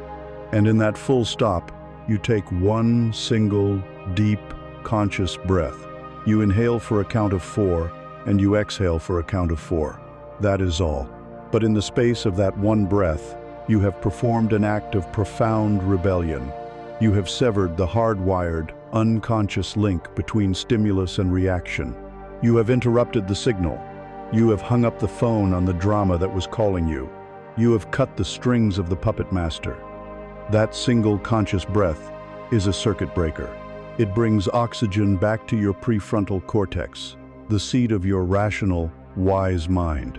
It creates just enough of a delay to allow you to move from being the unconscious actor in the drama to being the conscious audience who is watching it. In the silence of that pause, you can ask a new question. Instead of reacting with, "How dare you?" you can now respond with, "What is the most graceful and intelligent way to handle this?" You are no longer a slave to the event. You are its master. Practice this sacred pause with ferocious dedication. Use it for small triggers like a slow internet connection. Use it for large triggers like a heated argument. Every time you successfully insert that pause, you are dissolving an old neural pathway of reactivity and forging a new one of freedom. You are claiming your power. You are putting on your armor of awareness. You have found the sacred space between the world and your reaction to it. In the sanctuary of the sacred pause, you have cut the strings of the puppet master and reclaimed your freedom. You stand now in a quiet, luminous gap, no longer a slave to the automatic reflex. But this space, this freedom, brings with it a new and vital question. What do I do now? How do I fill this space? Having resisted the impulse to react with anger or fear, what is the wise and graceful response that I should choose? The answer is that before you can respond with true wisdom to the outer world, you must first minister to your inner world. The external trigger has churned up an inner state, a familiar feeling of being hurt or threatened or inadequate. The first and most powerful act you can perform in this sacred space is to turn your attention inward and anoint that feeling with the healing balm of compassion. For years, the primary force driving your inner world has been the relentless engine of judgment. The inner critic has been the king of your psychic landscape, and his rule has been one of fear and scarcity. We must now look this king directly in the eye and understand his motives. The inner critic, in its own twisted and misguided way, believes it is helping you. It operates under the flawed assumption that if it punishes you for your mistakes, you will not repeat them. If it highlights your inadequacies, you will be motivated to fix them. It believes that shame is a useful tool and that fear is a wise counselor. It is like a parent who believes that the only way to teach a child is through constant criticism and harsh discipline, thinking it will forge a strong character. But you know the result of such a strategy. It does not create a strong and resilient being. It creates a wounded being, one who is riddled with anxiety, who is terrified of failure, and who eventually learns not to try at all, for fear of the inevitable judgment that will follow. Your inner critic is the primary source of your suffering, your dukkha. It is the voice that insists you are separate, flawed, and fundamentally unworthy. Its reign is the reason your garden struggles to grow, for it is constantly poisoning the soil with the toxins of self-recrimination. This brings us to one of the deepest and most challenging conflicts on the path of self-realization, the battle between the inner whip and the gentle hand. We are deeply conditioned to believe that the whip is necessary. Our culture glorifies it. We are told to be hard on ourselves, to push through the pain, to have no excuses. We have come to equate self-compassion with weakness, with making excuses, with being soft and lazy. The ego, in particular, is terrified of self-compassion. It fears that if you stop whipping yourself, you will lose your edge, your drive, your ambition. It asks, if I am kind to myself when I fail, what will motivate me to ever succeed? This fear is the guardian at the gate of your own heart.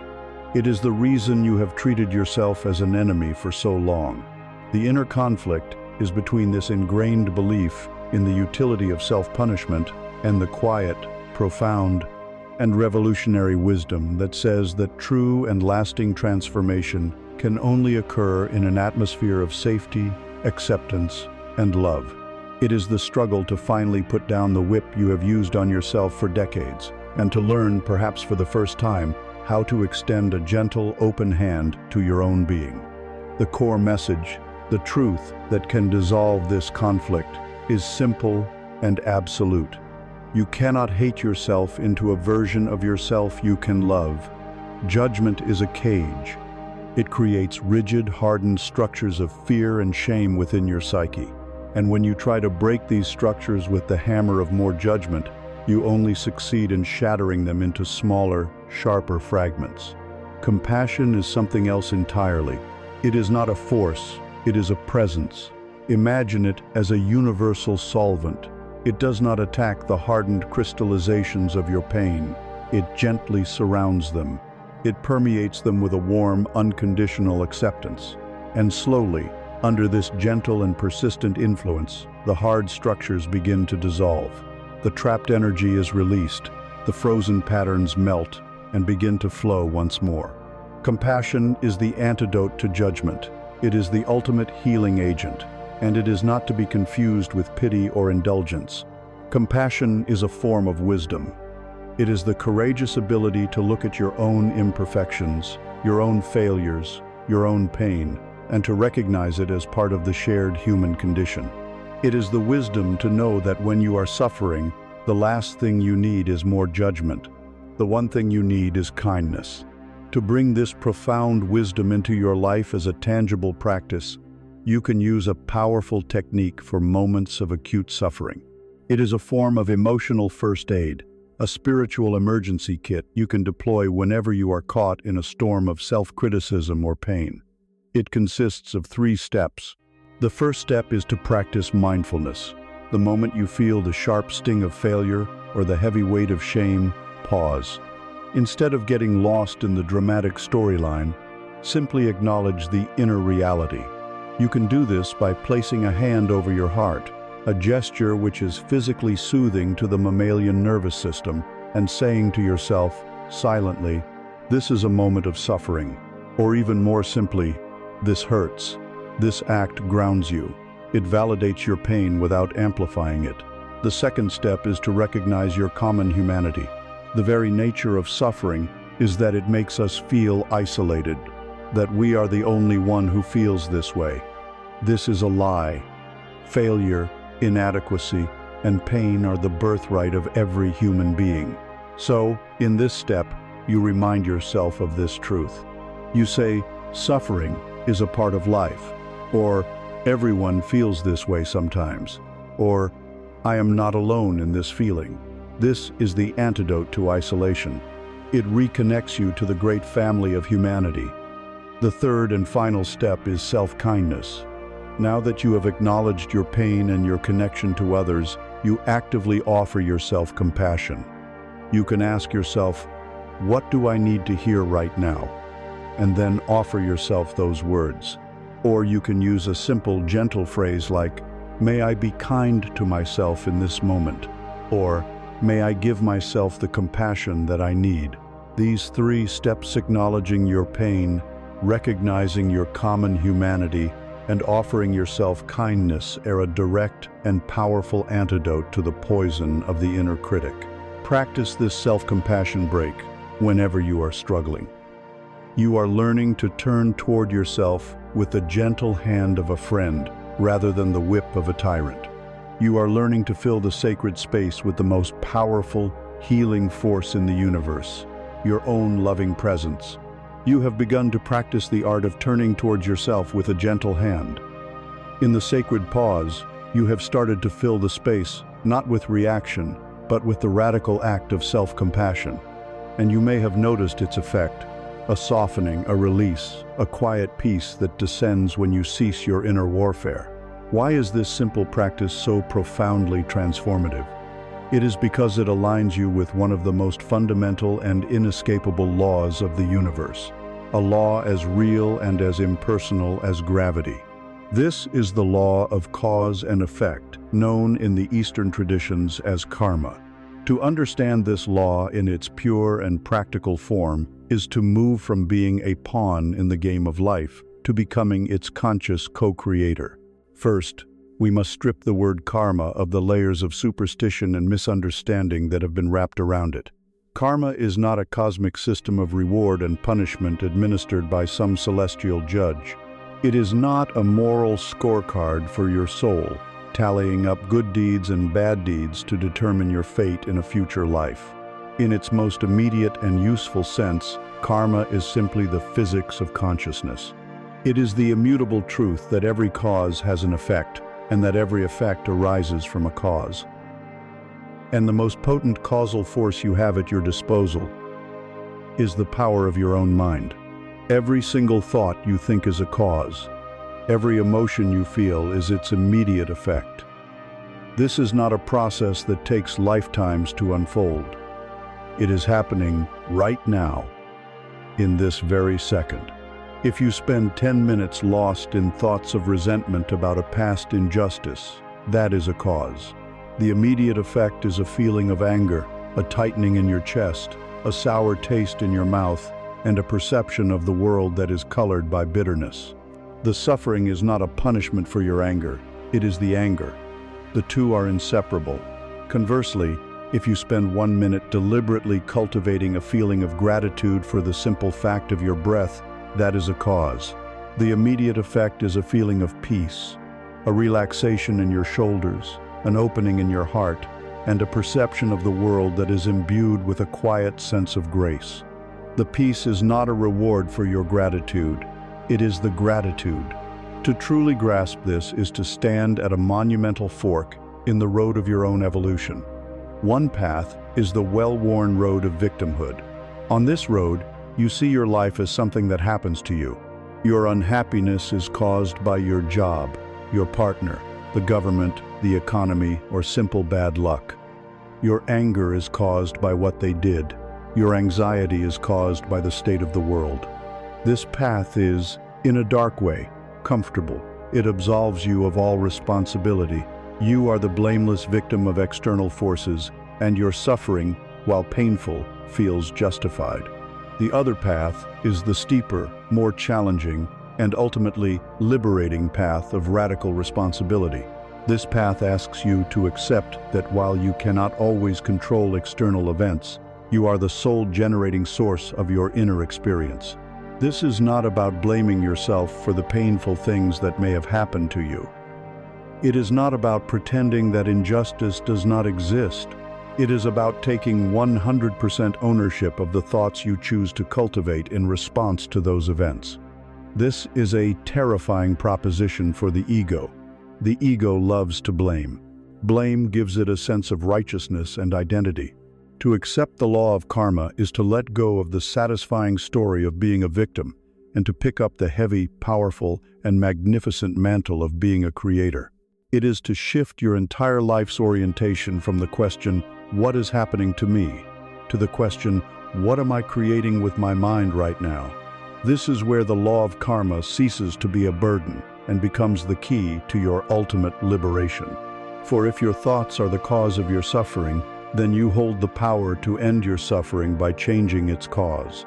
You are not a prisoner sentenced by the patterns of your past. You are the weaver at the loom of your own life.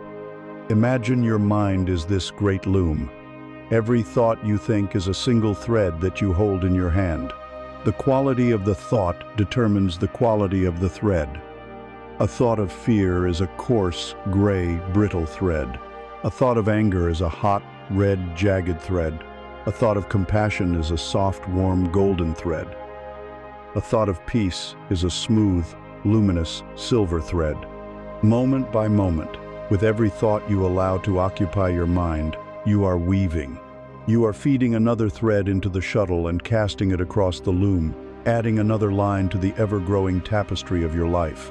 For years, you have been weaving unconsciously, using whatever threads of fear, judgment, and worry were handed to you by your conditioning. The resulting tapestry may be dark, chaotic, and full of tangled knots. But the core message of karma is this: you can change the entire pattern, starting right now, by simply choosing to pick up a different colored thread. You are not bound by the darkness of the pattern you wove yesterday. The power of creation is always, only, in this present moment. The very next thought you think is the next thread you will add to the tapestry. What color will it be? To make this universal law a felt and undeniable reality for you, we can practice an exercise in reverse engineering. We will learn to trace the thread of causation backwards from effect to cause. Begin by identifying a significant feeling or mood you are experiencing right now. It could be a feeling of ease, or a feeling of frustration, or one of boredom. This feeling is the effect. This is one small patch of the tapestry you are currently sitting in.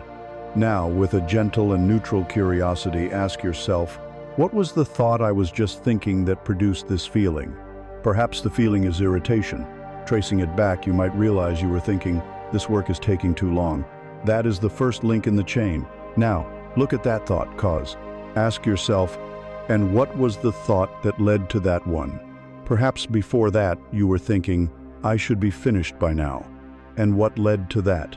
A thought of self-judgment. I am too slow. And what led to that? A memory of a past criticism. Suddenly, you can see the entire chain, the entire thread. You can see how a single, initial thought, perhaps rooted in a distant memory, set in motion a chain of causation that resulted in your present moment feeling of irritation. This is not an exercise in self-blame. It is an exercise in illumination. It is like a mechanic understanding how an engine works. By seeing the chain so clearly, you realize where your power lies. It lies not in fighting the final feeling of irritation, but in learning to catch and question the very first thought in the chain. You are learning the craft of your own loom. You are awakening to your own creative power. You have awakened to the truth that you are the weaver at the loom of your own mind, that the thoughts you choose are the very threads that create the tapestry of your life. This is a profound realization of your own creative power. But as you sit at your loom, you become aware of a constant distraction. You are not weaving in a quiet, solitary room. You are weaving in the middle of a loud, chaotic, and crowded marketplace. The shouts of other people's opinions, the whispers of cultural expectations, the threads of their fears and their desires, all of these are constantly blowing in the wind, threatening to get tangled up with your own. It becomes difficult to see your own pattern clearly, to distinguish your chosen thread from the threads of the collective. To become a true master of your craft, to weave a tapestry that is an authentic expression of your own soul, you must periodically do something that our modern world finds terrifying. You must leave the marketplace.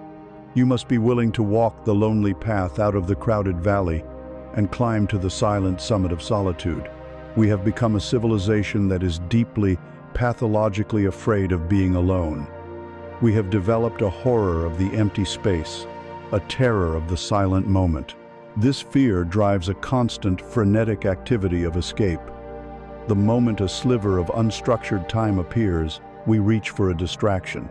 The phone is our primary anesthetic, a portable portal away from ourselves, always ready to offer a stream of endless novelty.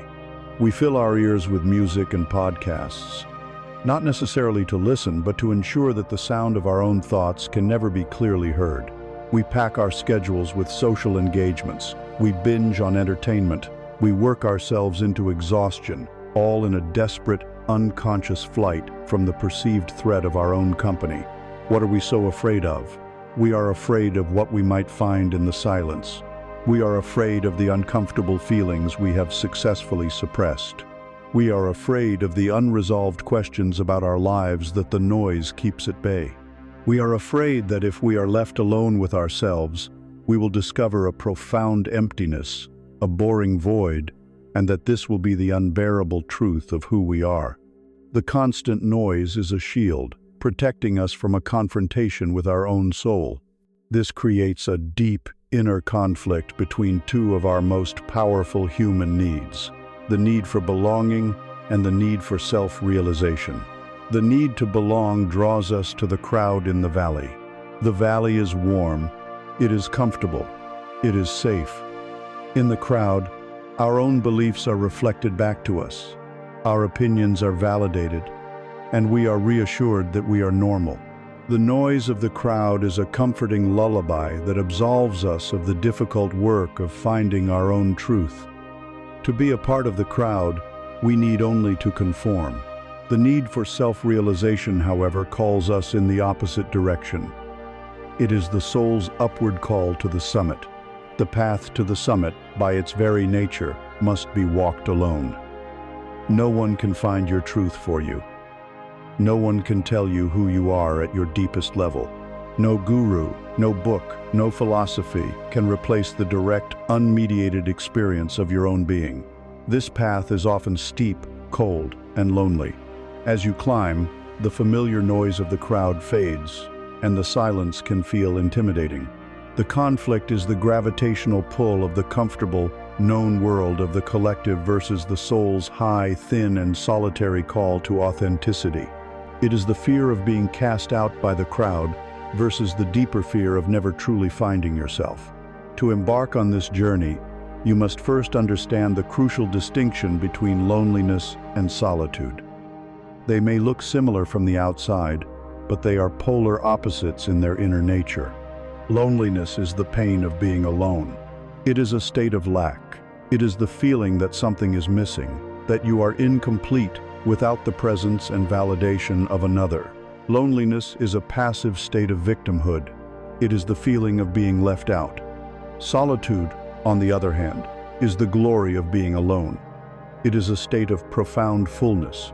It is the intentional and courageous choice to withdraw your energy from the outer world in order to connect more deeply with your inner world. In solitude, you are not missing anything, because you are learning that you are whole unto yourself.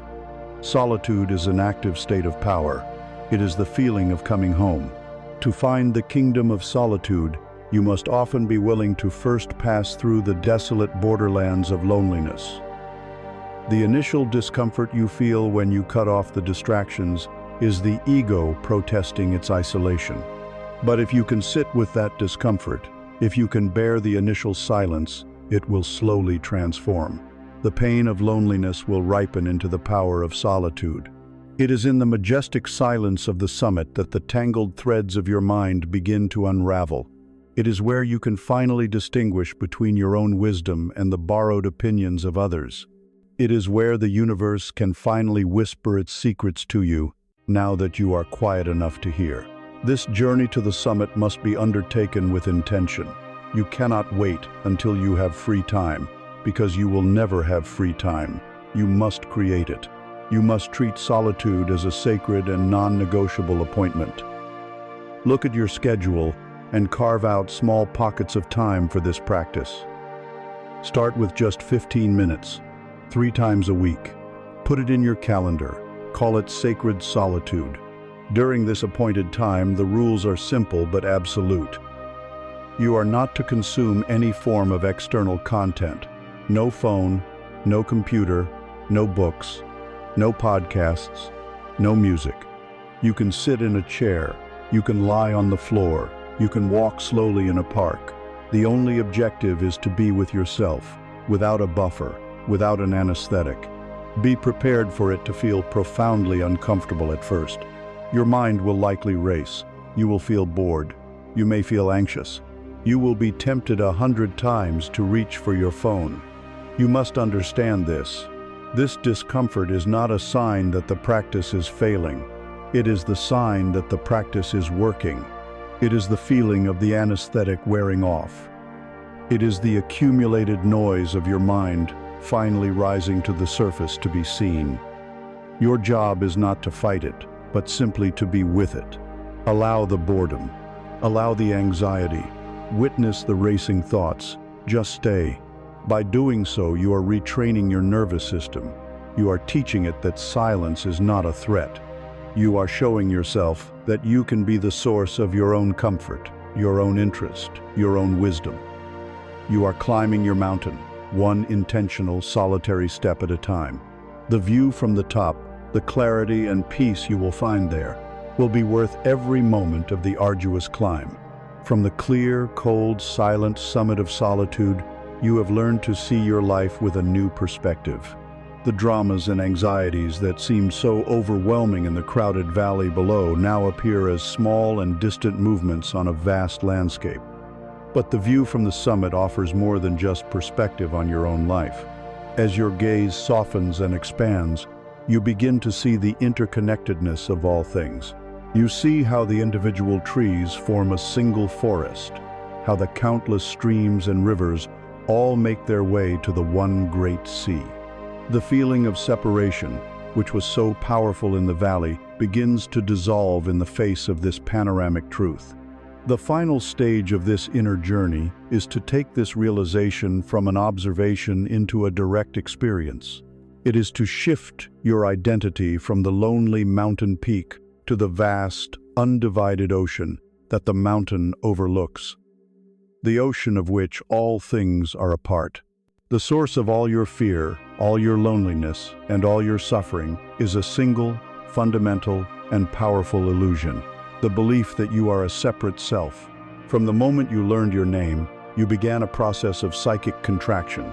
Your boundless awareness began to tense around a specific body, a specific history, and a specific personality.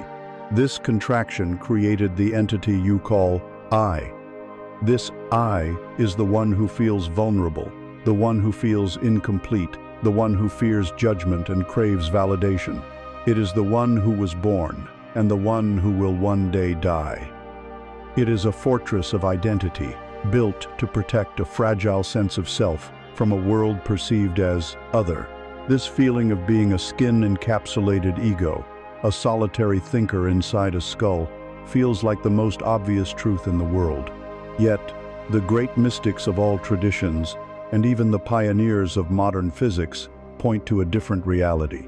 They speak of a unified field of consciousness, an indivisible whole, an interconnected web of energy in which the appearance of separation is a trick of perception. Your sense of being a separate self is a temporary knot tied in an infinite rope of being. Your entire life has been spent examining, polishing, and defending the knot, all while remaining ignorant of the fact that your true nature is the rope itself. This dawning realization brings you face to face with the ego's final and most profound terror, the fear of its own dissolution. This is the ultimate fear, the one that underlies all others. It is the fear of death, not just the death of the body, but the death of the I, the personality, the story you have spent a lifetime constructing. To understand this conflict, imagine you are a single, unique wave on the surface of a vast ocean. As a wave, you have a life. You have a birth as you rise from the deep, a life as you travel across the surface, and an end as you crash upon the shore. From the perspective of the wave, its entire purpose is to maintain its form, to travel as far as it can, to be as magnificent a wave as possible. Its greatest fear is the shoreline, for that represents its annihilation. The conflict is this: the wave's desperate, instinctual, clinging to its own separate form versus the dawning, terrifying, and ultimately liberating realization that its true nature is not the temporary shape of the wave, but the eternal water of the entire ocean. The ego is the wave, fighting for its life. The soul is the ocean, calling the wave home. The ego believes that to crash upon the shore is to die. The soul knows that to crash upon the shore is to be liberated from the limitation of being just one wave. and to remember its true identity as the entire, boundless sea. The ultimate message, the realization that unties the final knot, is this: you are not the wave, you are the ocean. Your personality, your memories, your thoughts, your feelings, these are the unique characteristics of your particular wave. They are beautiful, they are temporary, they are the unique way the ocean has chosen to express itself in this particular time and place. But the substance of you, the very consciousness that is aware of the wave, is the water itself. You are not a drop in the ocean. You are the entire ocean in a single drop. All of your negative thoughts are born from the limited perspective of the wave. The wave feels small, separate, and vulnerable. It worries about its size in comparison to other waves. It fears the rocks and the inevitable shore. It feels lonely in the vastness of the sea. But the ocean has no such fears. The ocean is not threatened by the crashing of a single wave, for it knows that nothing is ever lost. The water simply rejoins the whole. The ocean is not lonely, for it is everything. True and lasting peace is not found by trying to build a bigger, better, or more permanent wave. It is found in the simple and profound act of remembering that you are, and always have been, the entire ocean. To move this from a beautiful idea to a felt reality, you can practice a meditation of expansion. Find a quiet place to sit or lie down. Close your eyes. First, become aware of your physical body. Feel the boundary of your skin. Feel the weight of your body, the sensations of being a contained self in a particular location. This is the perspective of the wave. Acknowledge it. Now, begin to imagine that the field of your awareness is starting to expand. Imagine it spreading out a few feet beyond your skin, filling the space immediately around you. Feel yourself becoming larger than your body. Next, allow your awareness to continue expanding, filling the entire room you are in. Feel your consciousness touching the walls, the floor, the ceiling. You are no longer in the room, you are the room. Continue. Let your awareness expand to encompass the entire building, then the entire neighborhood. Feel the presence of all the other beings, the trees, the animals, within your vast, gentle field of awareness. Do not strain. Simply allow the expansion to happen. Now, expand further. Let your consciousness become the size of your city, your country, and then the entire planet Earth. Feel the blue oceans, the green continents, the swirling clouds, all held lovingly within the space of your own being. Finally, let go completely. Expand out into the silent, star-dusted darkness of the cosmos. Feel your awareness merging with the infinite, boundless space that holds the galaxies and the nebulae. Rest here. In this state of boundless awareness, the small, frightened, separate self has dissolved. There is no I to protect, no story to defend. There is only this vast, silent, peaceful, and interconnected presence. This is your true home. This is your oceanic nature. You are not a small being in the universe. You are the universe experiencing itself as a being. You have rested in the boundless ocean of consciousness. You have felt the illusion of the separate self dissolve, and in its place, a profound sense of peace and interconnectedness. But you cannot live your entire life in that meditative state. The journey requires you to return to the world, to reassume the form of the wave, to engage with the demands of daily existence. The great question of the spiritual path is this: how do you live as a wave while remembering that you are the ocean? How do you bring the peace of that boundless expanse back into the specific, limited, and often challenging circumstances of your human life? The bridge between the oceanic state and your everyday reality is built through the conscious choice of your own energy. It is time to move beyond simply seeking peace and to begin the active, vibrant, and sacred discipline of cultivating joy. For most of us, joy is treated as a happy accident. It is a rare and welcome visitor who shows up unannounced when all of our external conditions are perfectly aligned. The project succeeds, we fall in love, the weather is beautiful, we are in perfect health. We have a passive relationship with joy, waiting for it to happen to us. But in the long intervals between these perfect moments, the mind, left to its own devices, does not default to a state of peace. It defaults to a low-grade hum of anxiety, complaint, and dissatisfaction. Our brains are hardwired with a negativity bias, an ancient survival mechanism that makes us far more adept at scanning for threats, problems, and imperfections than we are at noticing what is good, what is working, and what is beautiful. If you do not consciously and deliberately choose what to focus on, your mind will automatically find something to worry about. To treat joy as a luxury, as something to be experienced only on special occasions, is to condemn yourself to a life lived in the gray twilight of psychic entropy. Joy is not a mere decoration on life. It is a vital nutrient for the soul. It is the high-frequency energy that fuels creativity, resilience, and love. To neglect its cultivation is to slowly starve your own spirit. This brings you into a direct and ongoing conflict with a powerful force in our modern world, the seductive pull of cynicism. It is easy to be cynical. It requires no effort, no courage, and no imagination. Cynicism masquerades as intelligence, as a sophisticated and realistic assessment of a flawed world. It allows one to sit on the sidelines, pointing out what is wrong with everything, thereby feeling superior and protecting oneself from the risk of disappointment. To actively cultivate joy, on the other hand, requires discipline. It requires courage. It is not about a naive denial of the world's suffering. It is about the courageous commitment to seek out and celebrate the good, the beautiful, and the true, even amidst the undeniable reality of pain. It is the inner conflict between the lazy comfort of apathy and the disciplined effort of appreciation. It is the choice between focusing on the one weed you see in the garden or focusing on the 99 flowers that are blooming. The path of cynicism is a downward spiral into bitterness and powerlessness.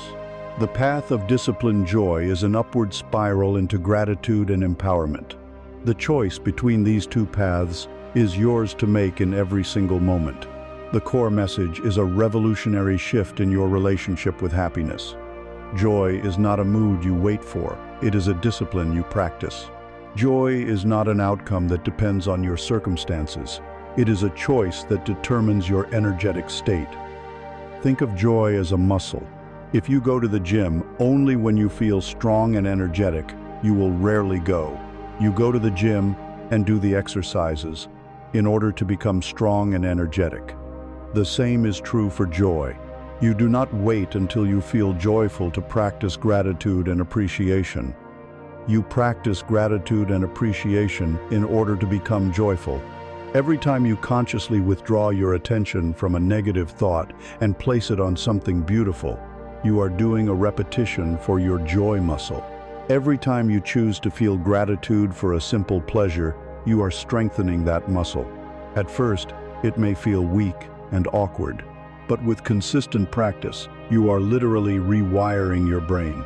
You are carving new, joyful neural pathways that, over time, will become your new default.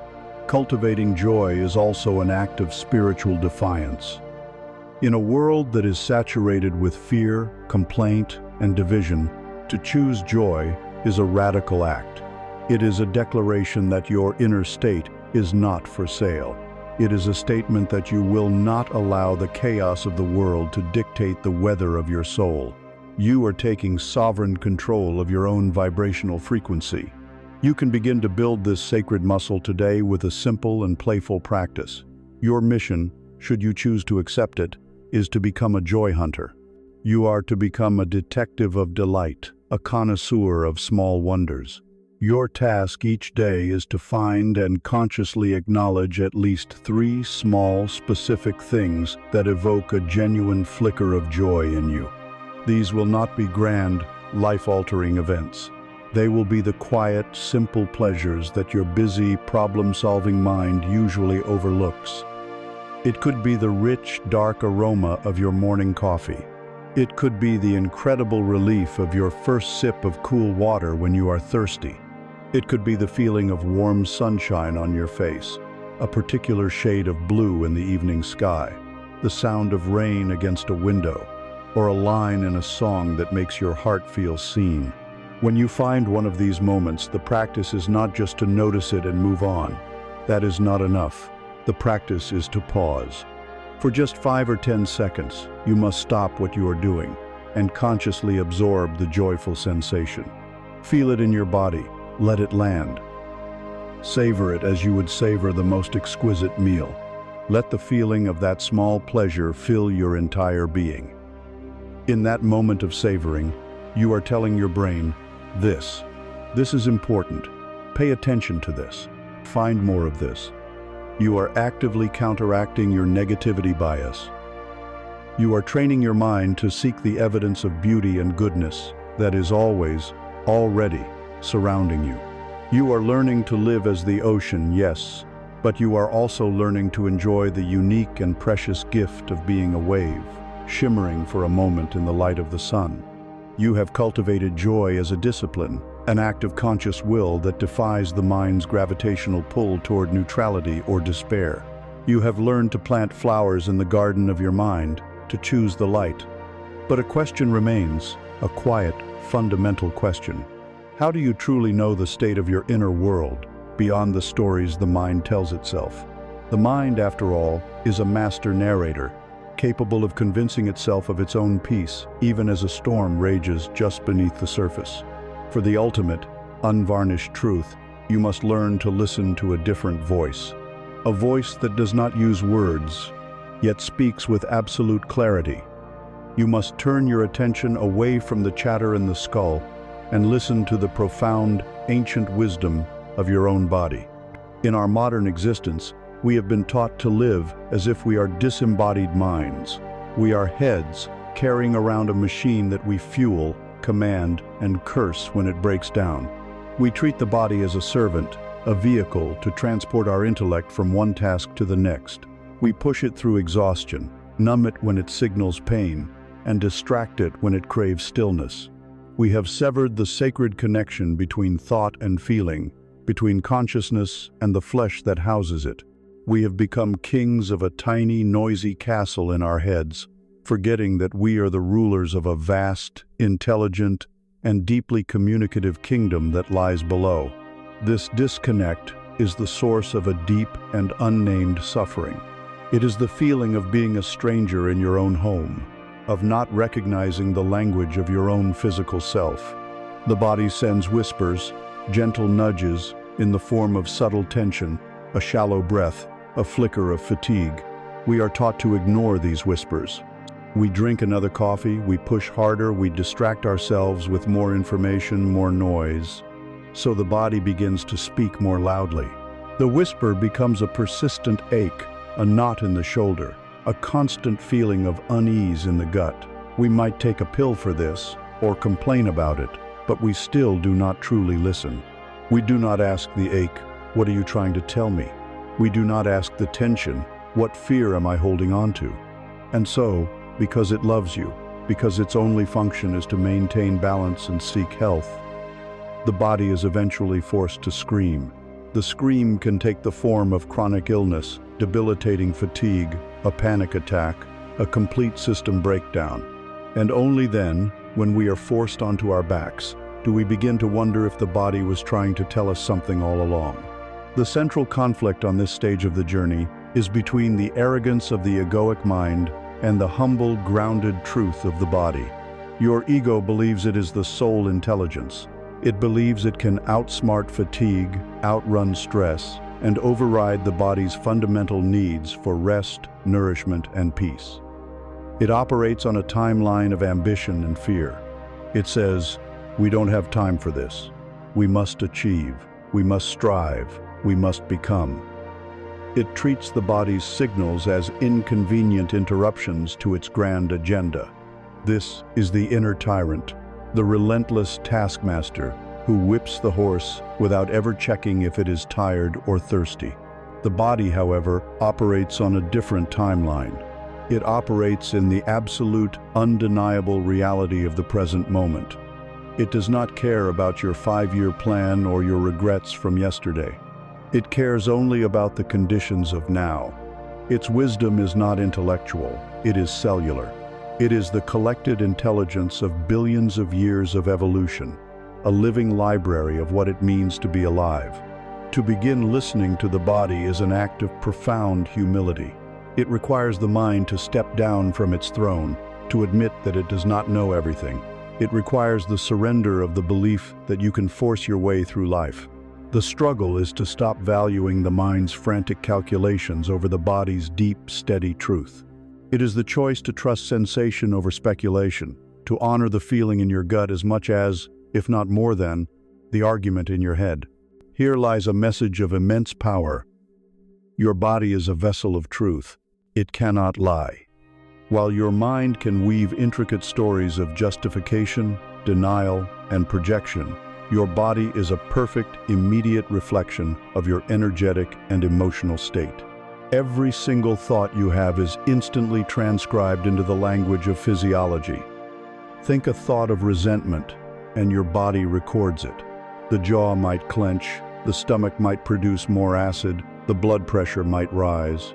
These are not theories, they are measurable physical events.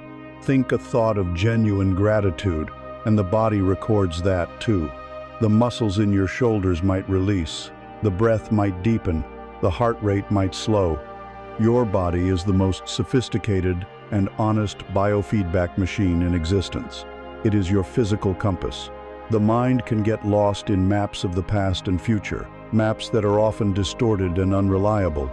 But the needle of your physical compass, the raw data of sensation, tension, ease, pain, and pleasure always, and without fail, points to the truth of your present moment.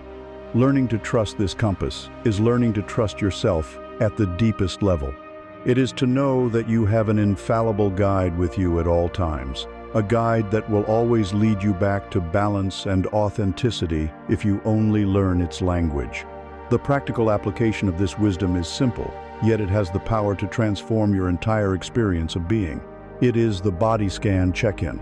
3 times a day, or whenever you feel lost in thought or overwhelmed, you will pause and consciously inhabit your physical form. This is not a judgment or a project to fix anything. It is purely an act of listening, of compassionate attention.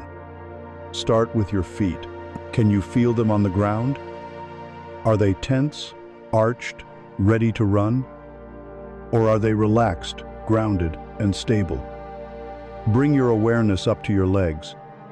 Are they restless, or are they still? Now focus on your stomach and solar plexus. Is there a knot of anxiety there? Is it clenched and hard, or is it soft, warm, and at ease? Notice your chest. Is your breathing shallow and restricted, confined to the upper part of your lungs? Or is it deep, full, and diaphragmatic? What of your hands? Are your fists clenched, your fingers tense, or are they open and relaxed? Move to your shoulders. Are they raised up toward your ears, carrying the invisible weight of your responsibilities and fears? Or are they dropped, released, and at peace? Finally, notice your jaw and the tiny muscles around your eyes. Is there a tightness there, a subtle clenching that speaks of unresolved frustration or effort? You do not need to change any of these things. The simple act of noticing them with non-judgmental awareness is the beginning of the change. The light of your attention is the healing. As you listen, the body feels heard. And when it feels heard, it begins to release the very tensions it was holding to get your attention. This simple check-in, practiced consistently, reestablishes the severed connection. It bridges the gap between mind and body, making you whole once more. You are no longer a ghost inhabiting a machine. You are a fully integrated, sentient being, guided by the unerring compass of your own physical truth. You have learned to listen to the wisdom of your body. In the quiet moments of your day, you have begun to notice its language, the subtle and not-so-subtle signals it sends. You have felt the knots of tension in your shoulders, the persistent tightness in your jaw, the shallow breath that betrays a mind lost in anxiety. You have located the precise coordinates on your physical map where energy is blocked, where you are bracing, resisting, and holding fast against the flow of life. This awareness is a monumental achievement. But these physical sensations, as real as they are not the root cause of your suffering. They are the symptoms. They are the smoke that signals a fire, the groaning of a ship's hull under a tremendous, self-imposed strain. The strain itself, the fire that produces the smoke, comes from a single, pervasive activity of the mind, the act of holding on.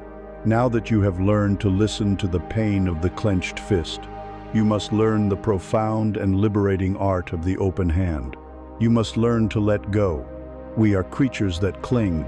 It is a deeply ingrained survival instinct, born from a time when holding on to resources, territory, and tribe meant the difference between life and death. But that instinct, so useful in the physical world, has run rampant in the psychological realm, where it creates untold misery. We cling to grievances, nursing old wounds and replaying injustices in our minds as if this constant meditation on poison will somehow heal us. We carry the memory of another's transgression like a precious, painful stone, not realizing its weight is what curves our own spine. We cling to past identities. Perhaps it is the identity of a victim, a story of sorrow that has become so familiar it feels like who we are. To let it go would feel like a betrayal of our own history. Or perhaps we cling to a past success, a version of ourselves that was younger, stronger, more acclaimed. We hold on to this faded photograph, and in doing so, we refuse to be present for the person we are today. Most pervasively, we cling to our expectations for the future. We build intricate blueprints in our minds of how life should unfold, how others should behave, and who we should become. We then grasp these blueprints with a white-knuckled grip and spend our lives in a state of constant friction and disappointment when reality, in its infinite and untamable wisdom, presents a different path. And beneath it all, we cling to the most seductive attachment of all, the need to be right. The ego will sacrifice its own peace on the altar of being right, holding on to an argument, an opinion, or a justification with the tenacity of a starving animal. All of this clinging, this psychic hoarding, creates an immense weight. It is the invisible burden you carry into every room, the static that interferes with every moment of potential joy. The inner conflict here is one of the most fundamental in the human experience. It is the perceived security of the familiar versus the terrifying freedom of the unknown. Your ego, the guardian of your current identity, will fight with all its might to convince you that letting go is dangerous. It whispers in your ear, if you let go of that anger, you are letting them win. If you let go of that painful memory, you are dishonoring your suffering. If you let go of that dream for the future, you are a failure. If you let go, what will be left? There will be nothing, a void. The ego equates holding on with control, with strength, with having something, even if that something is a heavy chain. To the ego, a familiar prison is far preferable to an unknown freedom. The soul, the deeper consciousness within you, knows a different truth. It knows that life is synonymous with flow. A river that stops flowing becomes a stagnant swamp. A tree that refuses to drop its dead leaves cannot sprout new ones in the spring. Your spirit understands that letting go is not an admission of defeat, but an expression of ultimate trust. It is the profound recognition that you are part of a process far larger and more intelligent than your ego's limited plans. The struggle is between these two voices, the ego's fearful plea to clench your fist tighter and the soul's serene invitation to simply open your hand. The core message, the key that unlocks this prison of your own making, is this. True strength is not measured by how tightly you can grasp, but by how gracefully you can release. We have been conditioned to believe the opposite. We see the clenched jaw, the forceful grip, as signs of power. But this is the power of resistance, a brittle strength that is easily shattered. The strength of a willow tree that bends in the wind is far greater than that of the rigid oak that snaps. Letting go is not a passive, helpless act. It is an active and courageous choice. It is a declaration of faith in the flow of life. It is the conscious decision to stop wasting your precious life force on fighting battles that are already over, or on trying to control a future that does not yet exist. Think of your hands. When they are clenched, holding on to the pebbles of your past grievances and future anxieties, they can do nothing else. They cannot create, they cannot soothe, and most importantly, they cannot receive. The universe is in a constant state of giving, but you cannot accept its gifts if your hands are already full of things you refuse to put down.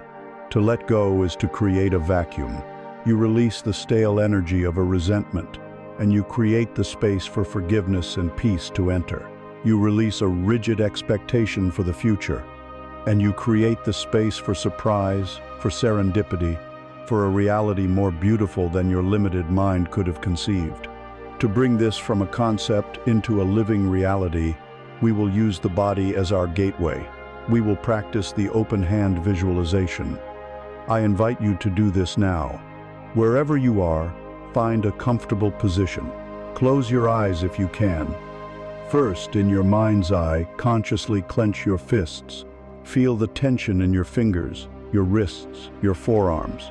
This is the energy of holding on. It is effort. It is struggle. It is resistance.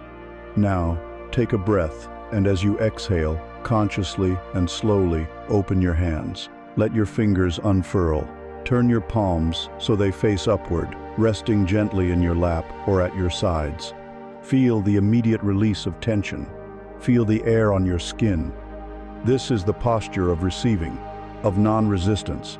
Now, bring to your mind one thing, just one, that you know you have been clinging to. It could be a person's name, a memory, a fear about the future, a harsh judgment of yourself. Do not judge it, simply see it. Give it a shape, a color, a symbol in your mind. Now, visualize yourself placing this symbol of your burden gently into the open palms of your hands. Feel its weight there for a moment, acknowledge it, thank it for the lesson it may have taught you. Take one more slow, deep breath in, gathering your presence and your courage. And as you exhale, a long, full, complete exhale, physically turn your palms over toward the earth and let the symbol fall away.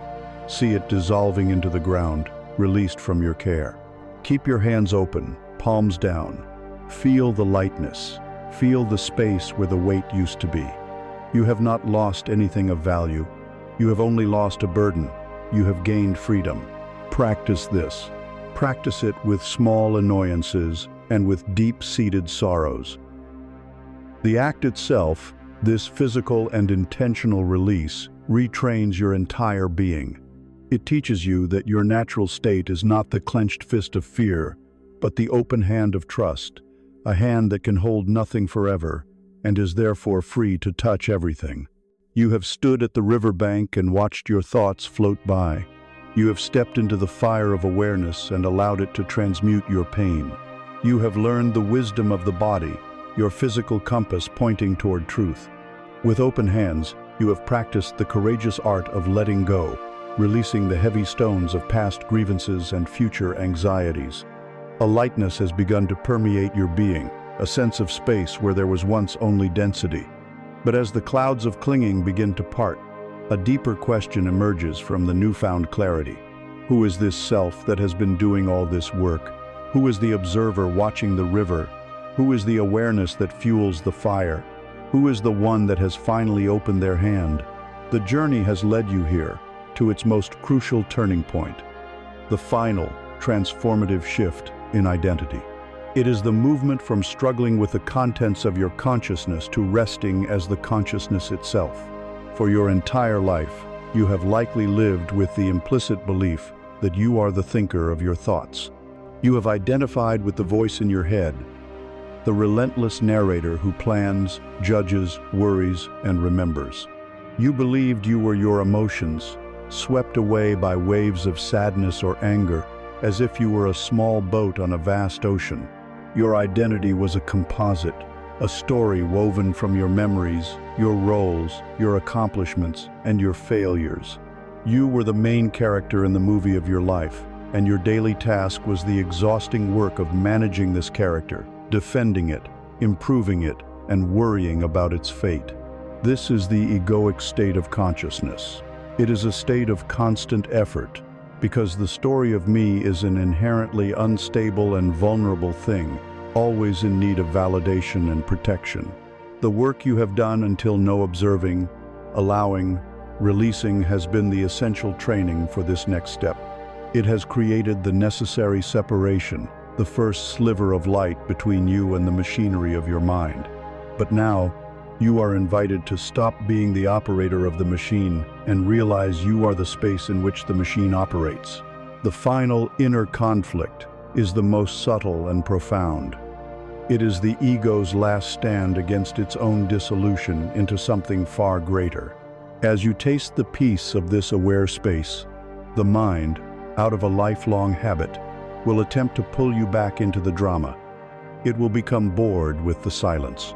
Peace, to the ego, is a void, an absence of the problems it needs to solve in order to feel purposeful. And so, it will generate new clouds. It will offer you a juicy resentment to chew on, a compelling anxiety about tomorrow, a fascinating analysis of someone else's behavior. It will whisper, "Come back to the story." It's more interesting here. This silence is empty, sterile, unproductive. This is the gravitational pull of your old identity. It is the final temptation to leave the vast, open field of awareness and re-enter the small, familiar prison of thought. The conflict is no longer a violent battle, but a gentle, continuous choice. Will you follow the new cloud that has just appeared, or will you remain rooted in the vast, silent awareness that perceives it? The choice is between re-engaging with the known drama or resting in the unknown peace of your true nature. Here we arrive at the central message, the ultimate realization toward which this entire journey has been aimed. You are not the clouds. You are not the weather. You are not the passing storm, however violent or terrifying. You are not even the unshakable mountain that endures the storm. You are the sky. You are the vast, open, limitless sky of awareness in which everything, every thought, every emotion, every sensation, the mountain, the storm, the sunshine appears, has its moment, and dissolves. Contemplate this deeply. The sky is never harmed by the contents of the sky. A thundercloud does not stain the sky blue. A bolt of lightning does not rip a hole in the sky. The most ferocious hurricane does not leave a scar upon the sky.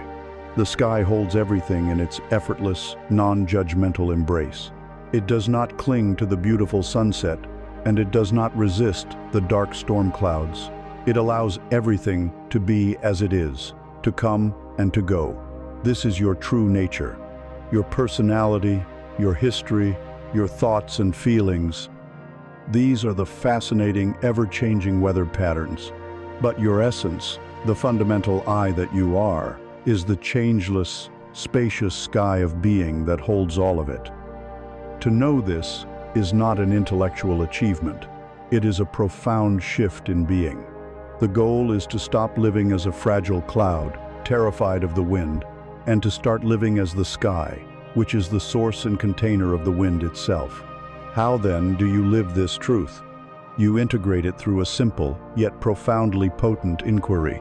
At any moment of your day, whether you are feeling peaceful or troubled, you can ask yourself this question: who is aware? When a thought of anxiety appears, instead of getting lost in its story, you gently and inwardly ask, who is aware of this anxiety?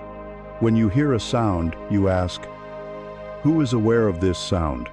When you feel a pain in your body, you ask, who is aware of this pain? Now this is crucial. You are not looking for a verbal answer. The mind will immediately try to answer, well, I am. But that answer, I am, is just another thought, another cloud appearing in the sky. Let the question be a tool, a pointer. Its purpose is to turn your attention 180 degrees. Instead of your awareness flowing outward to grasp the object, the thought, the feeling, the sound, the question directs your awareness backward, upon itself, toward its source. Do not search for something to find. Simply rest in the space that the question opens up. In that moment of turning inward, you shift from being the character in the story to being the silent, aware presence that is witnessing the story. You have stepped out of the cloud and into the sky. This is not about negating or destroying the ego. It is about putting it in its proper place.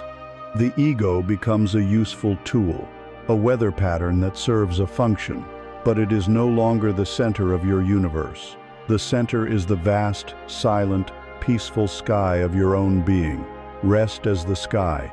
Let the clouds of life come and go. Your peace is no longer dependent on the weather. And so, you have touched the sky. You have felt the boundless expanse of your own awareness, the silent, cloudless space in which all thoughts, all feelings, all sensations arise and pass away. You have realized, not as a concept, but as a lived experience, that you are not the fleeting storm, but the eternal sky that holds it. This is the great revelation. This is the peak of the mountain from which you can see the truth of your own nature. But the journey does not end at the peak. The true practice begins on the path back down, into the valley of your everyday life. The challenge is not to remain on the isolated mountaintop, but to carry the sky with you into the marketplace. This is where the real work unfolds, where the integration begins. For the world, with its relentless demands and ceaseless noise, will immediately test your newfound stillness. The phone will buzz, the deadlines will loom, the opinions of others will clash with your own. The traffic will grind, the news will shout, and the subtle anxieties of survival will whisper their old, familiar fears. The world will try with all its might to pull you back into the dream, to convince you once again that you are the storm, that you are the frantic, reactive self you once believed you were. You will feel this pull. It is the gravity of collective unconsciousness. And here, a new conflict arises within you. One part of you, the part that has tasted true peace, will want to retreat. It will want to build walls, to shut out the chaos, to protect this fragile silence like a precious flame in a hurricane. There is a temptation to become a hermit, to turn away from the messiness of human connection, from the friction of relationships and the demands of responsibility. You may feel that the world is a threat to your inner peace. But the other part of you, the deeper wisdom you have uncovered, knows that this is not the way. It knows that the goal was never to escape the world, but to transform your relationship with it. It understands that true freedom is not found in a sterile, isolated environment, but in the capacity to remain still and centered in the very heart of the chaos. The core message, the light that cuts through this inner conflict, is this: your life is now your practice. The temple is no longer a place you visit. It is the space you inhabit within yourself. The marketplace is your new monastery.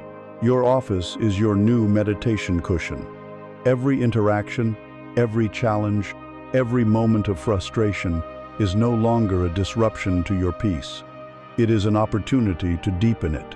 Every person who tests your patience is not an adversary, but a teacher, a mirror reflecting where you are still caught, where you are still reactive. Every stressful situation is no longer a catastrophe, but an invitation, a gentle bell of mindfulness reminding you to come back to your anchor, to return to the breath, to rest as the silent, witnessing sky. The path forward is not a grand, dramatic leap, but a series of quiet, deliberate steps. It is the way you walk, the way you listen, the way you speak.